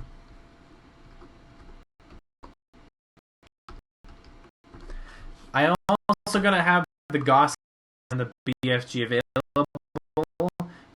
I think that's gonna take special unlocks or something. Okay.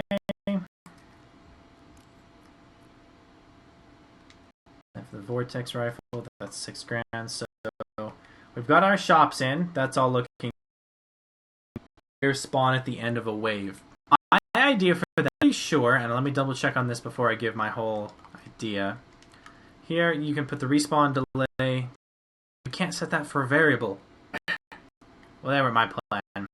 That's set to a variable of like 9 bazillion. And then right as the round ended, it set that variable to 0. So the player spawned right back in. But no, that'd be too convenient.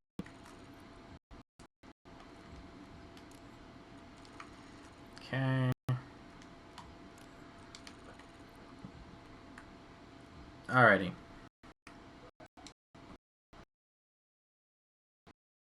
If they are dead, how do I do that? A counter so that when the player dies, it adds 1 to that counter, but when they respawn, it takes away.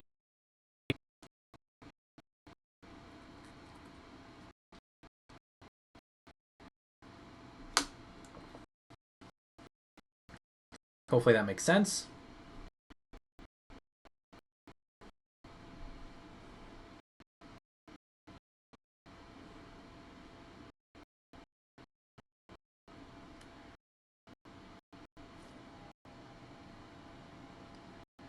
Jared says, why did they add some mods of weapons and not others? Well, not all weapons.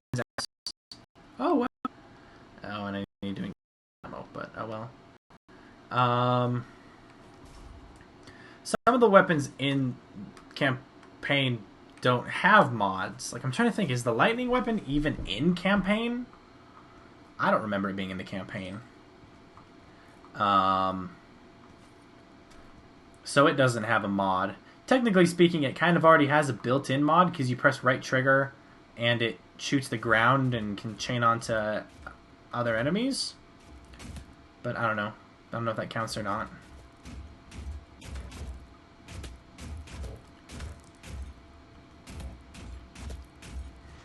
But yeah, not all guns have mods. Although, let's see. The super shotgun has some sort of mod. I'm trying to remember what it is exactly. It's like that you can press left trigger to fire barrels and right trigger to fire only 1 barrel. Something along those lines. So it kind of sucks that they didn't add that back in. Wow, this might be a little too fast, actually.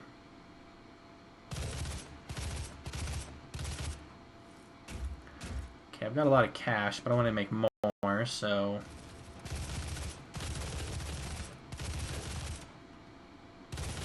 Theoretically speaking, if you were playing with a team who could cover you, you could teleport back mid-round. I'm not going to lock off the shot mid-round. Like I did in Dooming Floor. Because the goal here isn't to conserve your ammo and stuff, or get appropriately prepped. The goal is to just kill everything. Okay, we'll teleport back. No, teleport the wrong way. I don't have cash for that. Dang it. I don't have enough cash for any of the good guns. Oh well.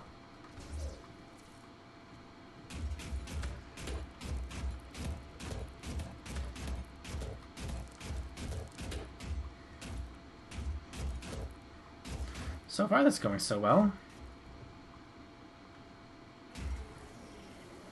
Oh, come on.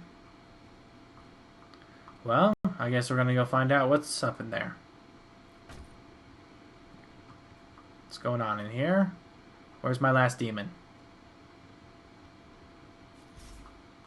And why can't I mantle reliably? That is really weird. It's, there are no demons in here. I figured there would just be one more demon that was, like, stuck or didn't get to the path or something, but... Huh. Come on. There we go.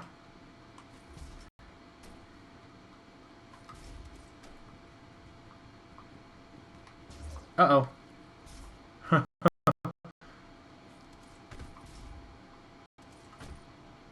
That's really weird, and that's kind of frustrating.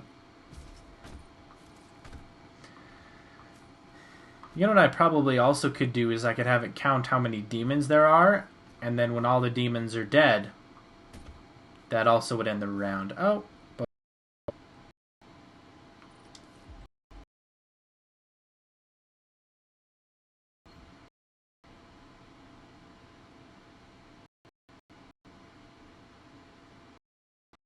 Okay, give me just a moment to look at the chat.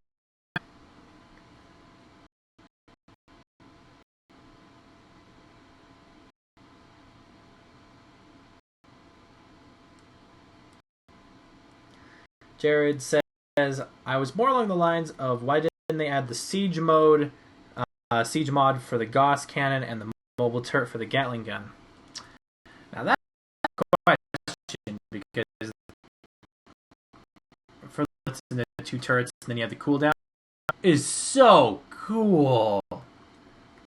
Like, oh, it's so cool. I don't know why they didn't add that. That is frustrating. Let's head back over here.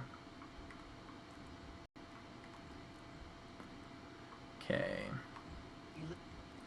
So on test true. Okay. On AI proxy. Whatever. AI proxy has spawned. Have a variable.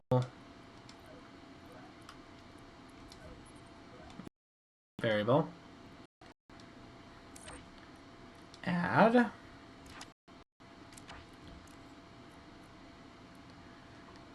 Okay, we're gonna have this active demons.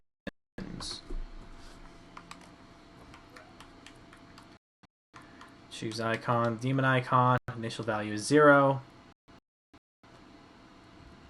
Okay, so when the demon spawns, it'll add to this. And then on demon, it will subtract 1.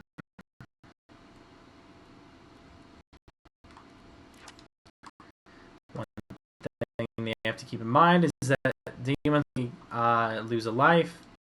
They're just deleted, so we're also this subtract. So if they're killed or if they're deleted, then it references this.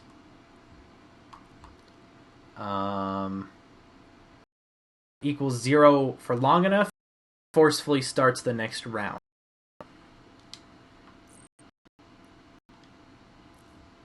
Okay. So on tested true. Active demons. No, it's a number integer. Keep thinking of this like Project Spark variables. Integer compare. Left hand side is going to be active demons. Right hand side is going to be 0. Equals true. We're going to set false. So it's going to forcefully end the round. That being said, I want this to wait a while before it tests. So we're going to have this wait seconds before it starts testing for this. And then when it's... yeah. Okay. So after 30 seconds, it's going to start checking how many demons are alive. Is 0, then it's going to go ahead and end the round so that we don't keep getting stuck. To display how many active demons there, just to make sure that my counting works.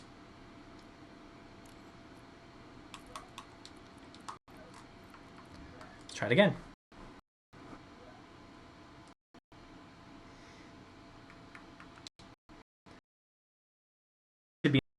To shoot guns, that would be nice. I mean, we do have laser beams and fire and stuff like that if we need to inflict damage, but I think a sentry gun with bullets would be nice. The Slayer says, my game keeps crashing when I enter the editor. Do you know why this happens and how to fix? If you have a crap load of code, it might be that it's just crashing because there's too much code. But I do know that it crashes every so often, and you need to power cycle or hard cycle your Xbox somewhat regularly. So it just counted that there's 9 demons, which my mental math says should be right.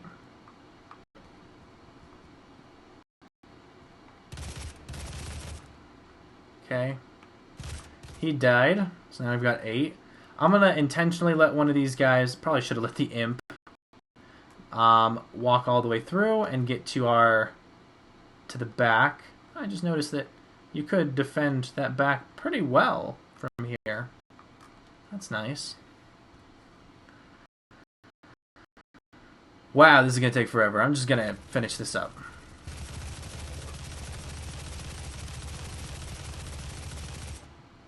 Okay. That's weird. It says 1.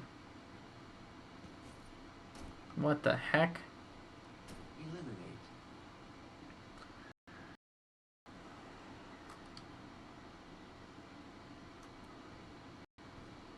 Maybe because when that demon exploded, he killed a couple of them at once and it didn't count them all? Oh, I hopped down.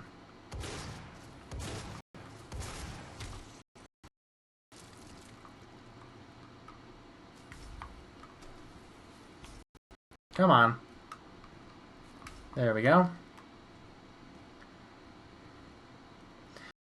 I'm going to try that again. I'm going to try killing that explosive guy and see if... It shows that there's 5 alive even though there's only 2. So that system doesn't work well. That sucks.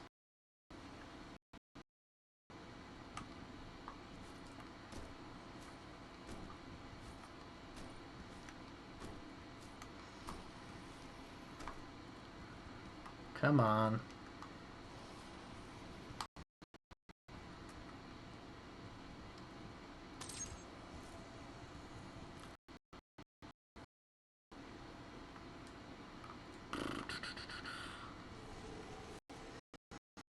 These early rounds should be really easy to beat for the players.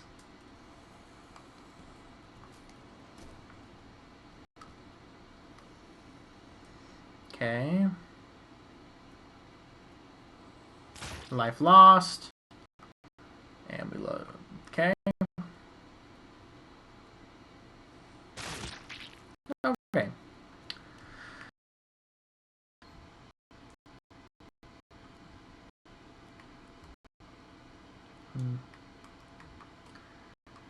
I guess I can have that reset back to 0 at the end of a round. It's not going to be perfect, but it should help. Set 0. Okay. Alrighty. So, we've got our shops now. Now we just need to add more rounds. And what I would like to do is I'd like to copy these whole things like as big sets. So I can copy and code 5 waves at a time.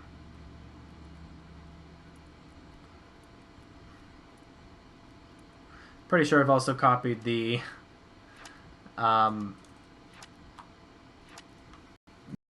AI proxy. Okay.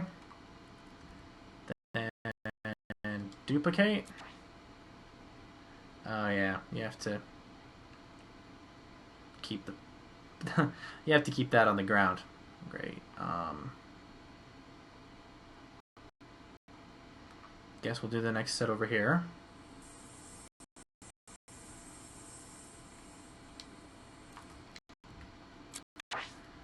Alright. And on signaled test.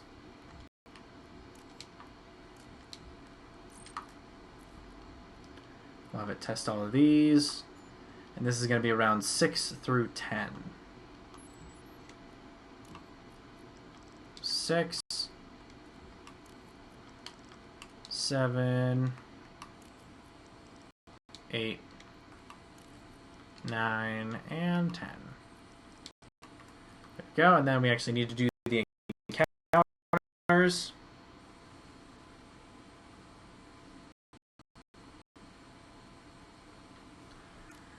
Okay, change.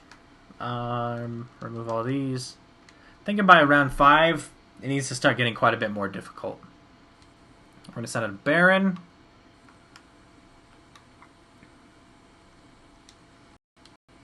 Couple of imps. Let's have a lost soul or 2. Then a possessed security because they're annoying. And then one more Baron to finish it up. So that's round 5. Round 6. Let's add another Baron alongside a Hellraiser or 2. Possess security. Let's do a Pinky. A couple of imps.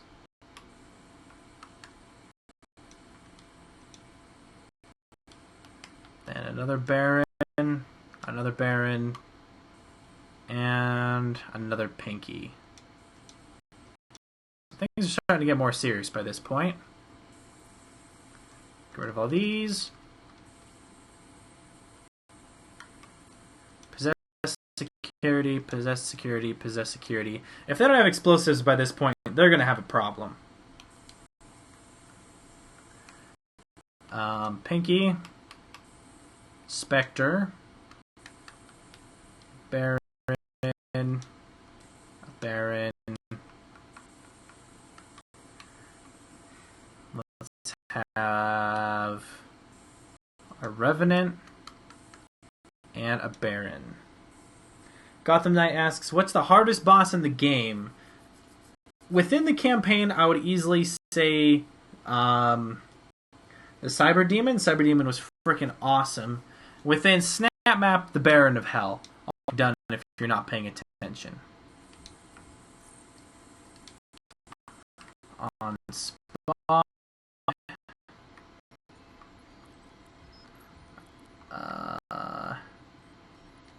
Follow. Bring this node over here.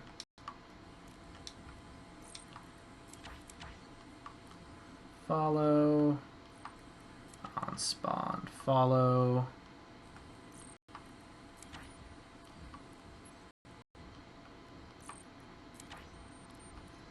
Okay. Then on encounter finish.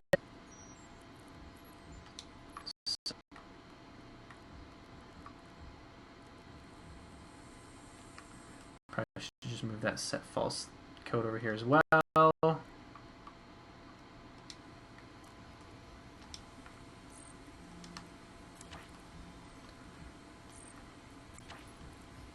Okay.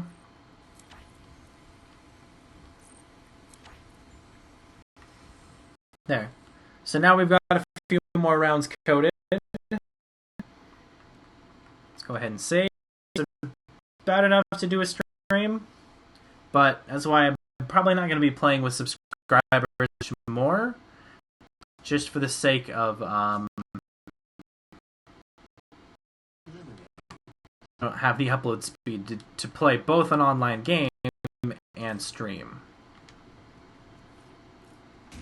So this time we're not testing really anything. We're just going to try to kill as many waves as we can. My house is really hot right now because I don't have AC in yet, and we're starting to get, 90, 95, 100-degree days here, and it sucks.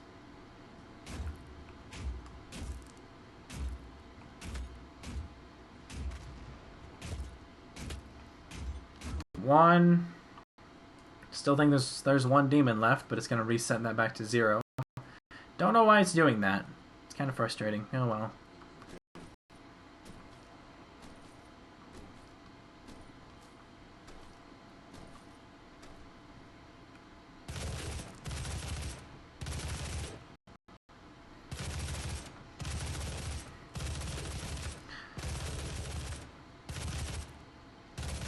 I should probably change this to run, just because I'm going to start putting obstacles in here that are going to have the demons take a lot longer to make it to their goal, and walking that far is just, it's going to get too easy. So I probably need to change this to run.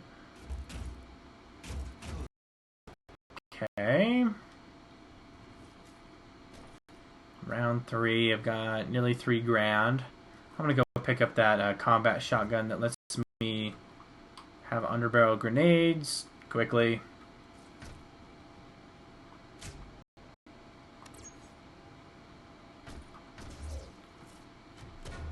Because that's pretty useful.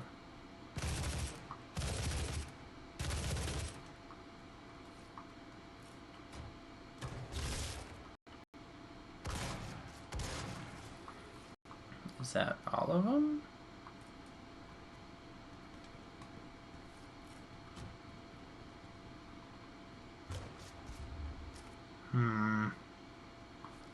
I don't know what's causing this particular bug, but I don't like it.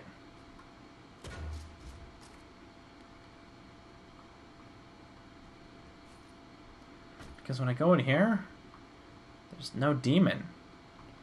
So I don't get why this is happening. This is driving me crazy. I can't mantle up here reliably either.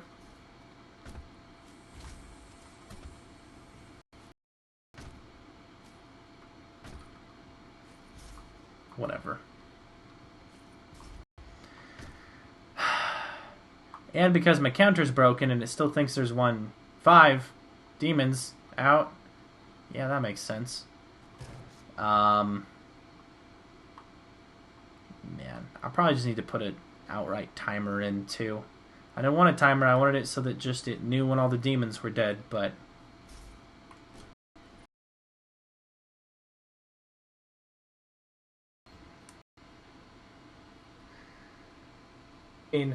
technically speaking, it's not exactly a Arctic Wonderland where I live either. And it also sucks because my computer room has an Xbox 360, a laptop, a couple of external hard drives, a refrigerator, which actually makes heat, and I have a heat lamp for a lizard that I have. So it's a good room. A fan on or anything like that during my stream, but it's not that big a deal. Let's switch these guys to run.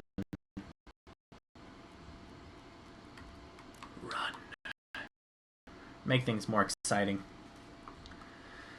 I'm gonna get rid of this, unfortunately.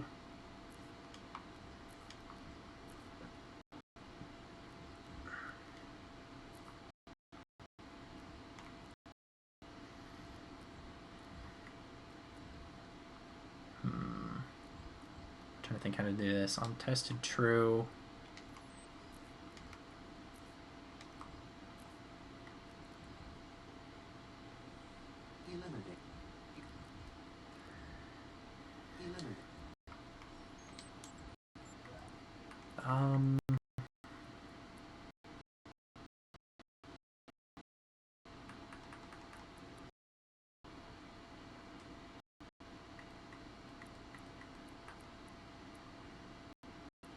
Probably just need to do just a timer, I guess.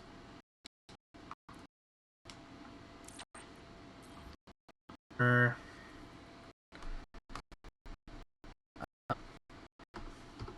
60 seconds. These rounds shouldn't take longer than 60 seconds, I wouldn't think.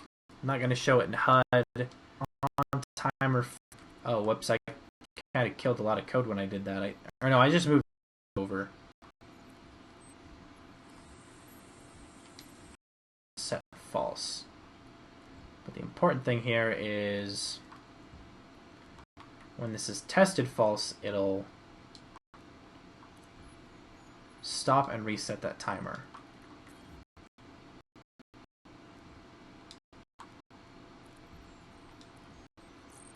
Okay. There we go. That should work. About 90 degrees, I'm sorry, 80 degrees right outside my computer room. I don't know how hot it is in the computer room. There we go. Start the game. I should start the player with maybe a better weapon than the basic combat shotgun, but probably not. Oh, wow, they move a lot faster. Oh, boy. Okay, so I need some obstacles if I'm going to have them move that fast. That or I just need to pay more attention.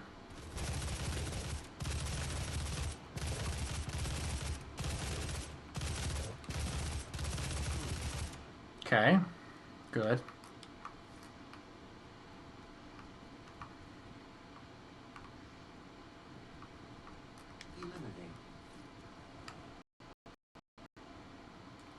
Man, imps are going to be way more annoying at that speed.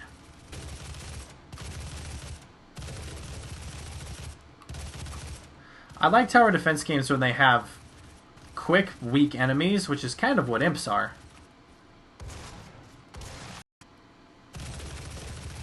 This is going a lot better.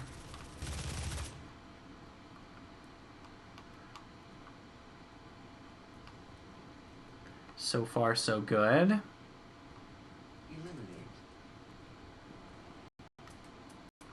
Oh boy, more imps. I need to go get that underbarrel grenade launcher combat shotgun really fast.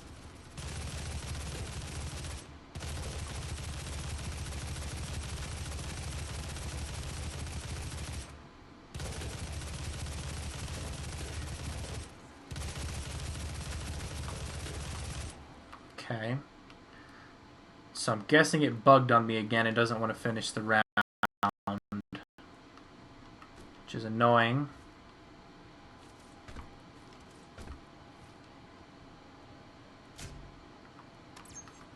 Got that. Burst rifle, vortex rifle. Where's that lightning rifle? It's too much. Ever run to buy any other of these guns besides the stupid burst rifle? I'll live. After 60 seconds, it should kick into the... Yep, there we go. Kicked into the next round after 60 seconds. Then we wait 10 seconds.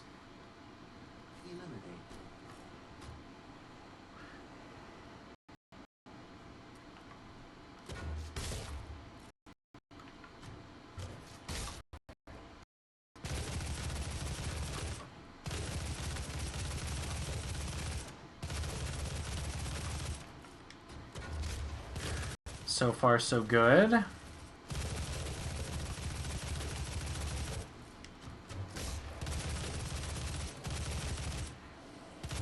Now, do keep in mind that they will have a slightly longer path to travel, so it won't quite be that intense all the time.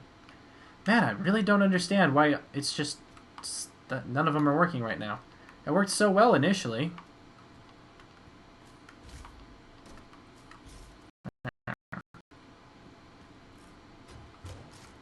It's almost like there's one demon that spawned and is just hiding somewhere.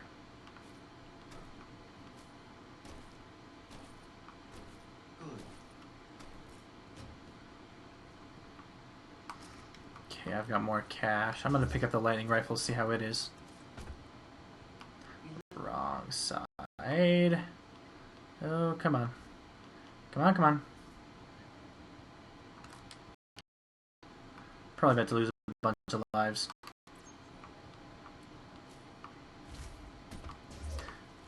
Oh yeah, the lost souls.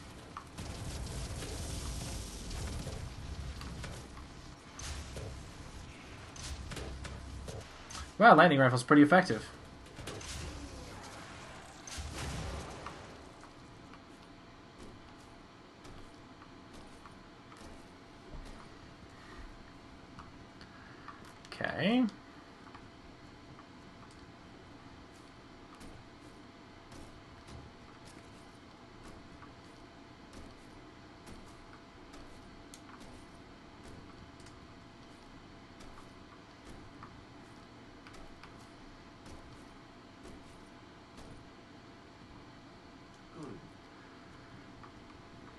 So far, so good.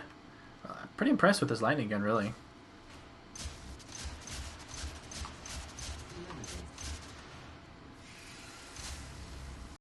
Oh, I don't think I meant to put him out already. Oh yeah, I put out a bunch of barons. I was mentally picturing Hell Knights. Okay, I done goofed.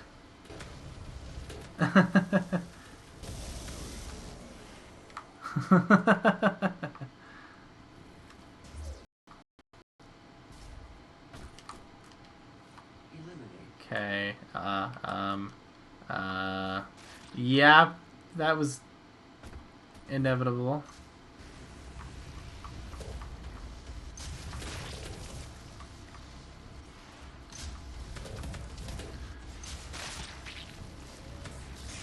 Huh, they don't seem to be running very fast, at least not for pinkies.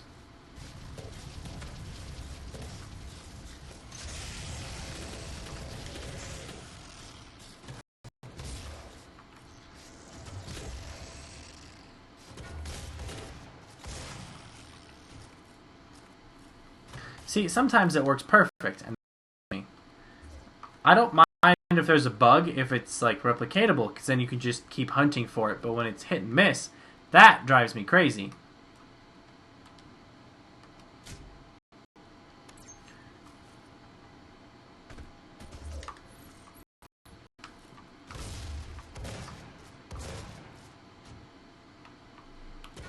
Eat that. Dang it.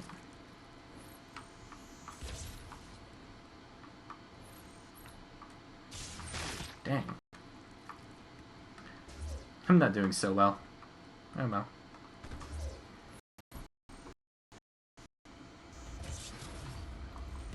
They're so fast!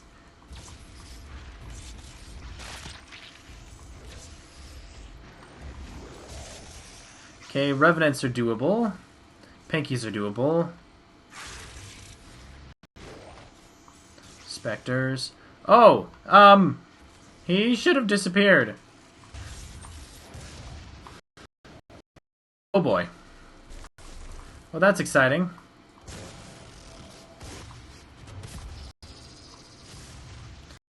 My guess is he just thought he got close enough to that objective and didn't actually go in.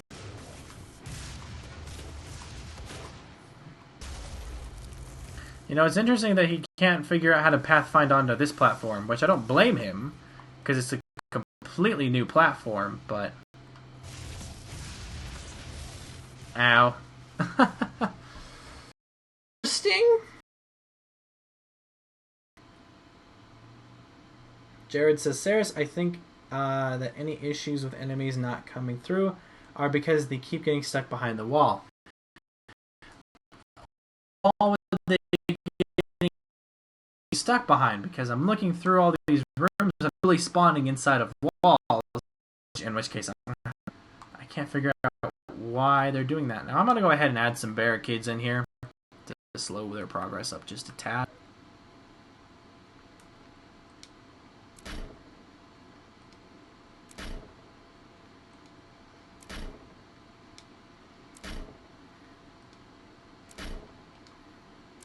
Okay, and then there's the gap. Okay.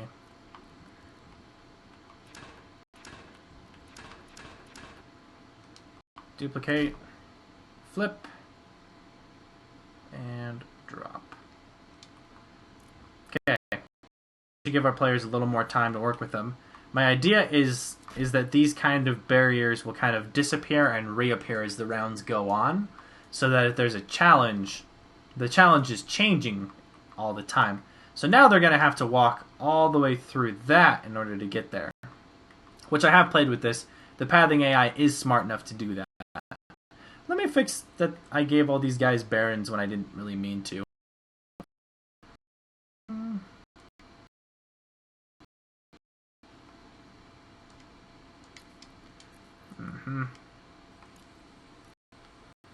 Revoke, remove. Hordam, single imp, simple imp. Okay.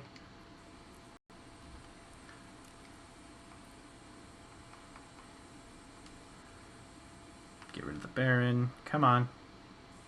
Get rid of the Baron. Okay.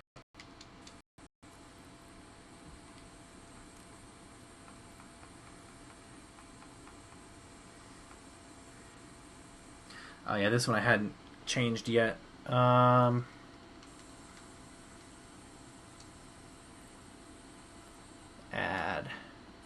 Let's add a Cacodemon. A couple of imps because they're annoying. Lost Soul. Horde amp.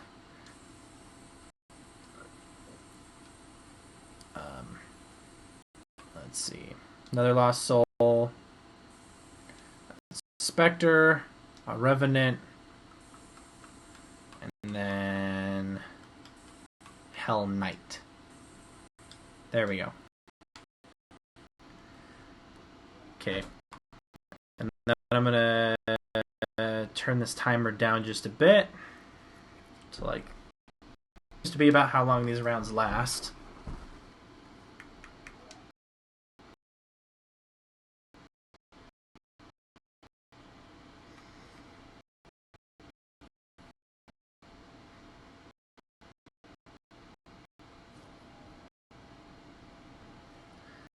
Okay, starting match. Spawn in, start the match. So, okay, I'll pick that up, and I'll pick that up. So, yep, see? Wonderful routing AI is having them walk. What? What happened? Oh, the imp. I didn't pay attention to the imp.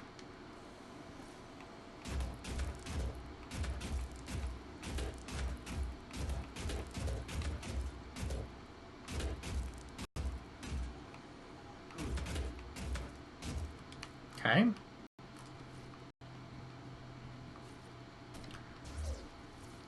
Wow, I don't even have enough to get the underbarrel grenade launcher. Alright, imps.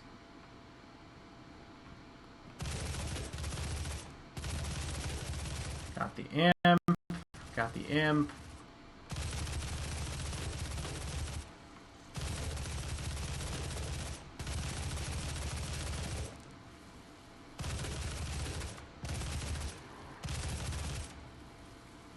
I might be crazy, but I thought I saw an enemy over.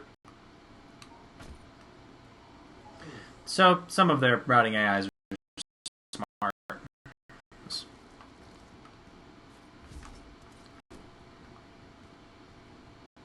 Eliminate.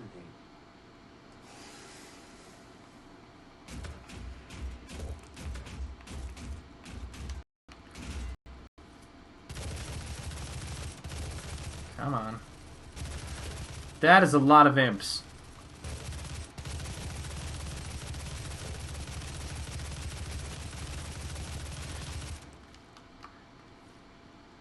Okay, I'm gonna grab that underbarrel grenade launcher because you really need that thing.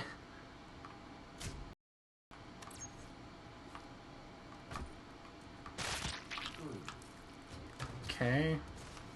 Wow, I couldn't even kill that guy. Who's left? It's probably more of these stupid engineers getting stuck back here, or... No, I guess we did beat them all. I might have to pull the engineers if they keep getting stuck behind barricades.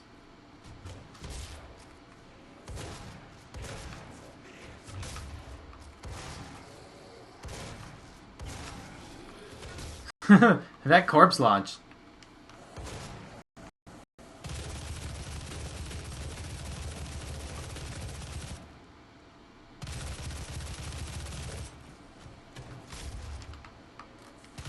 Okay.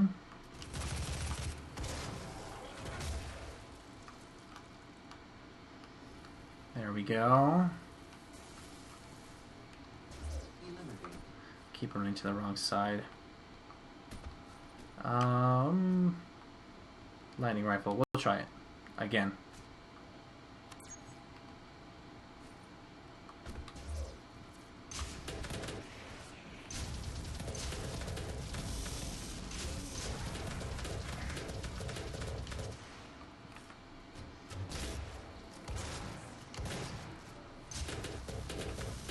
I don't think that the engineers, I guess, or the Lost Souls, have any amount of pathfinding AI.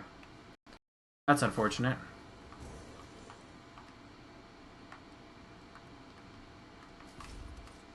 Eliminate.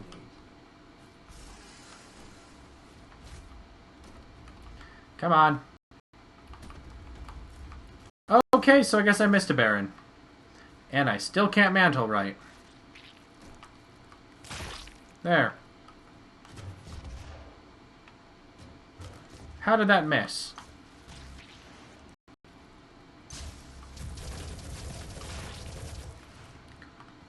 I keep scoring. Okay. Good.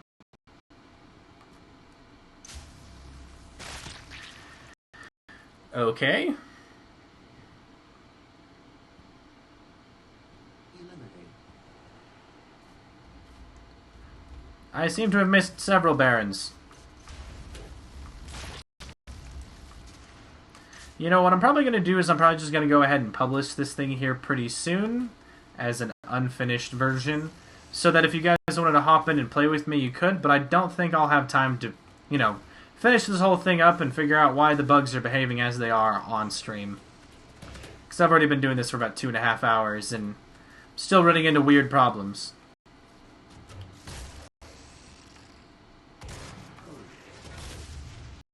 Oh, great, and he's back.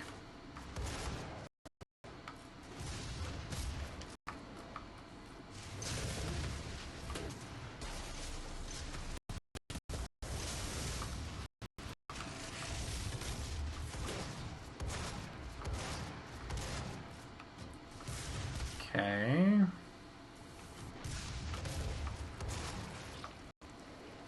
Don't know why that demon's not behaving, but oh well.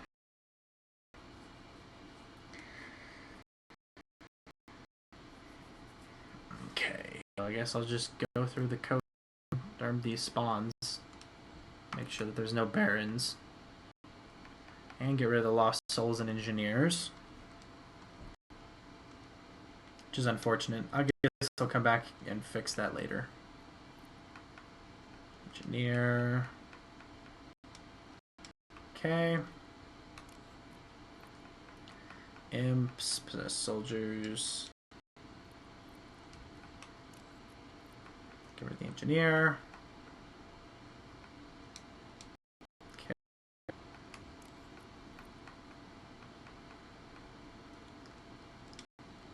Okay. Go over to these guys. Get rid of the lost souls. Get rid of the baron. Get rid of the 2 barons.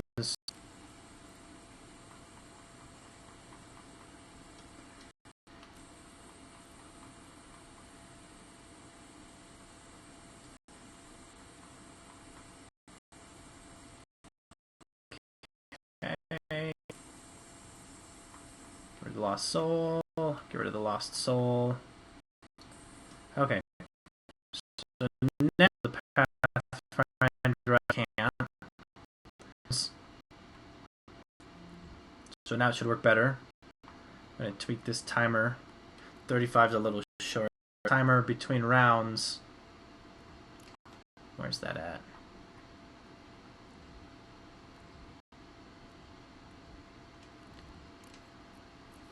One of these has a big, nice, long delay, and that's the delay between rounds.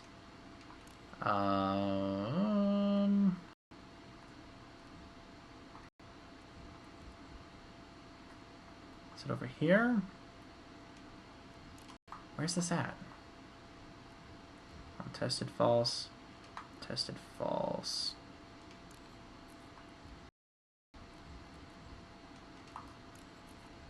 There it is. Put that back to 30 seconds. So I actually have time to go buy a gun.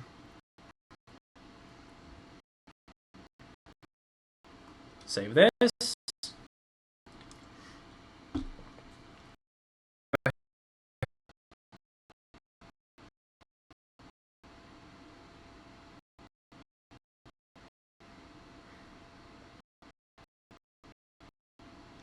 The Slayer says I can't pull a map for people to play because it's crashing when I try to enter it.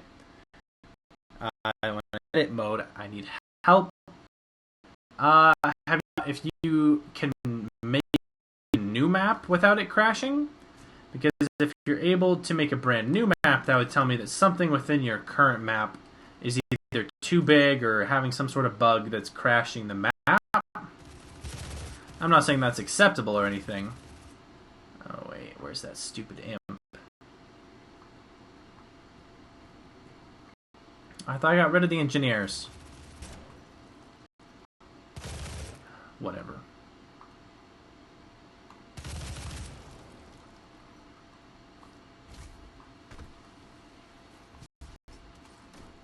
You know, you'd figure that if almost all of the enemies could pathfind, that all of the enemies could pathfind. DragonCon9 says, have you run into a selectable item bug and how do you deal with it? I think I have. The way that I dealt with it is I just quit the game and reopened it. And then I could select it. Or I just did a double right trigger select on that whole line of code and then moved it.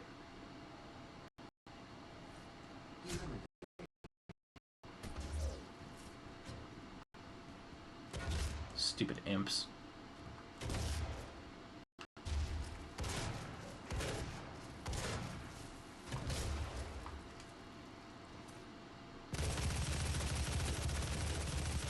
Okay.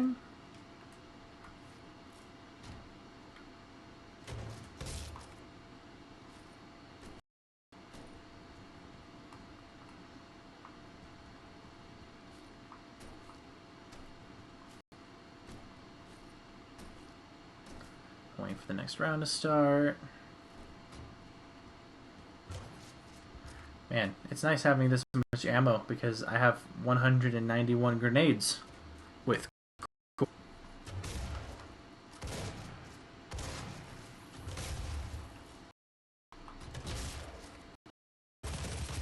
stupid imps.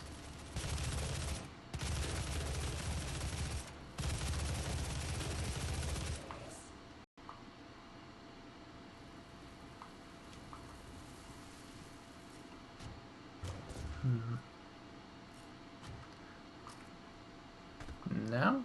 Guess it just doesn't want to end the round.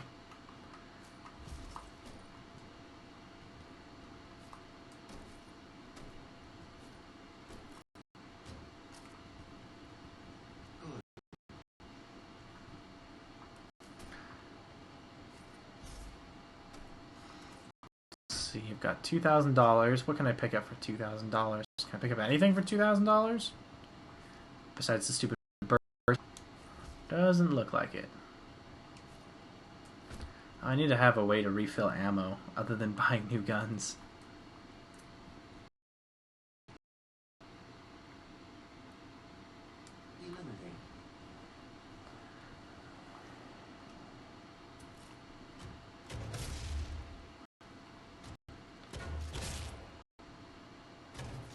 I really like the grenade launcher in this game.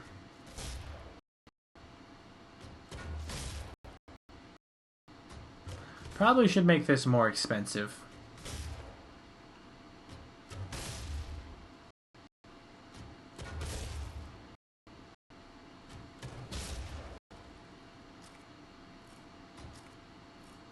Okay.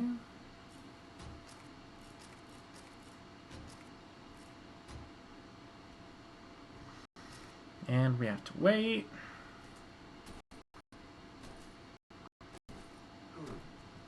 If I'm being totally honest here, I'm not super happy with the results I'm getting right now. How sometimes the round ends when everyone's dead, sometimes it doesn't. I'm going to need to spend a lot more time bug fixing to see what the heck is going on.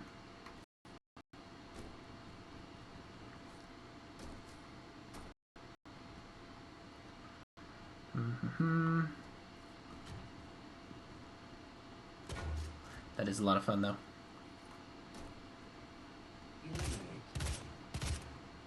Bring it.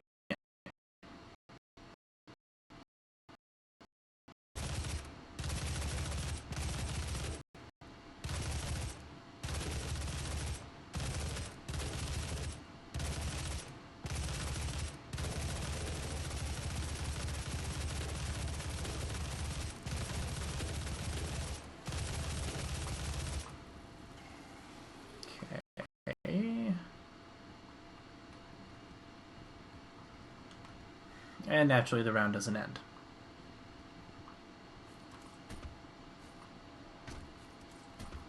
And let's pick up the plasma rifle. 1,000 rounds, heck yeah.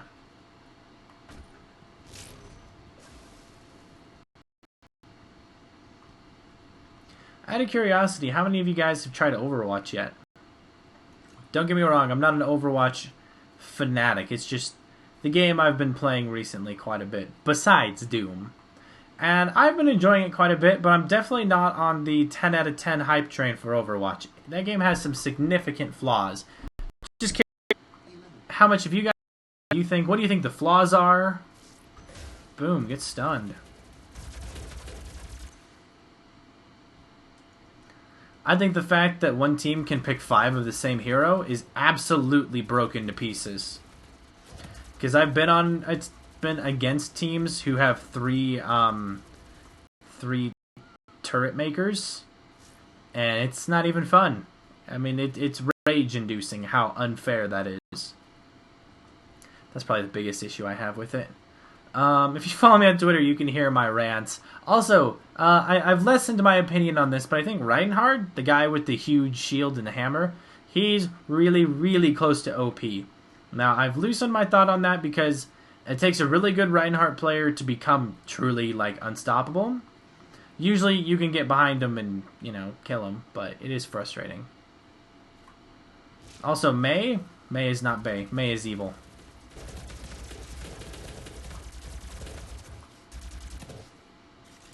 There we go. Overwatch rant out of the way.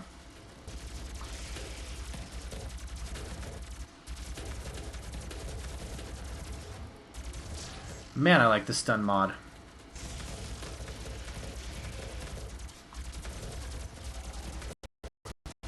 That is a lot of points. Let's try to... no, I still need an explosive weapon. Try to switch this out for the micro missiles. Yeah. That looks so cool.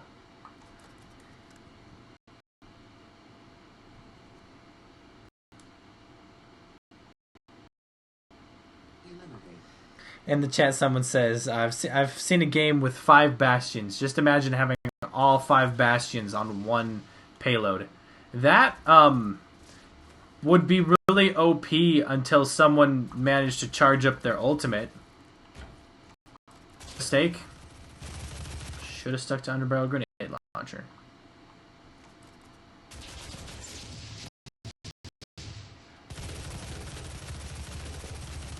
Like, I'm just trying to think. Someone like D.Va, when she charges her ult, she could fire it in there with the, the self-destruct Titanfall nuke.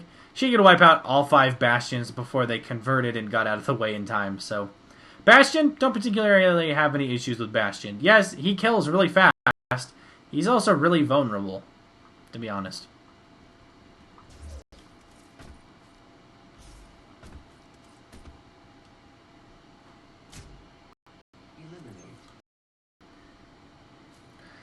Dogface boys.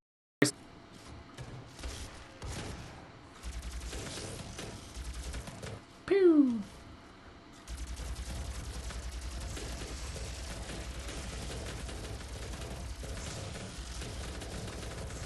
Come on. Oh boy. I missed that.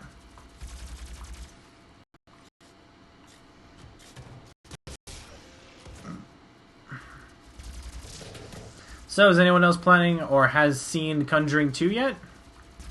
Because I'm planning on watching that tonight with my roommate. Not a big horror movie fan, but I saw Conjuring 1 and it was good, and I'm terrified to go watch the second one in theaters, because I watched the first Conjuring in the privacy of my home, and I got to pause the movie whenever I felt like it, and I could manage that. Uh-oh.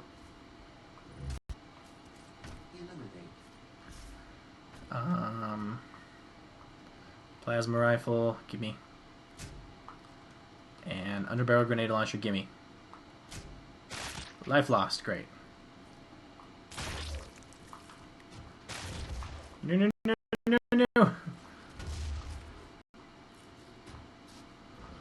Well, why does that not surprise me that the Cacodemons can't get their act together?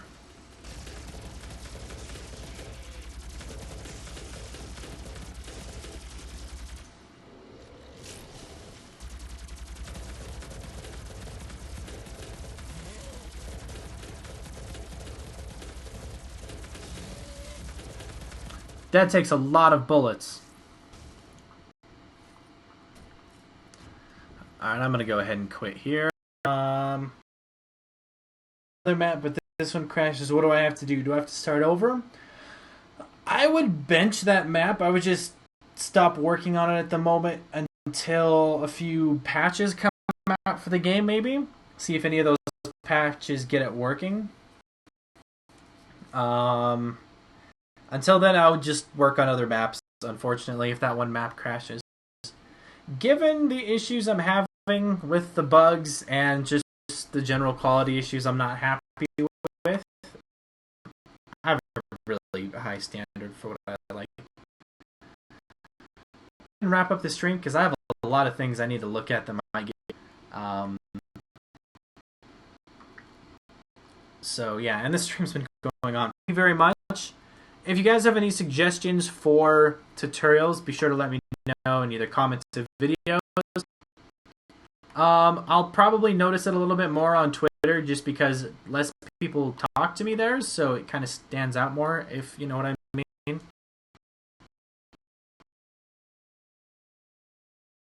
What I'm thinking I might do for my Twitter, retweeting it.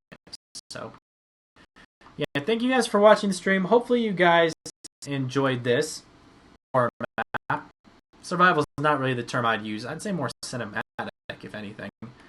But I do want a horror map at some point. So yeah, thank you guys for watching. I'm going to go ahead and wrap up the stream. I hope you have when it eventually gets published, but it's not going to be anytime soon. I need to get it all ironed out first. So thank you guys for watching. I will see you guys later.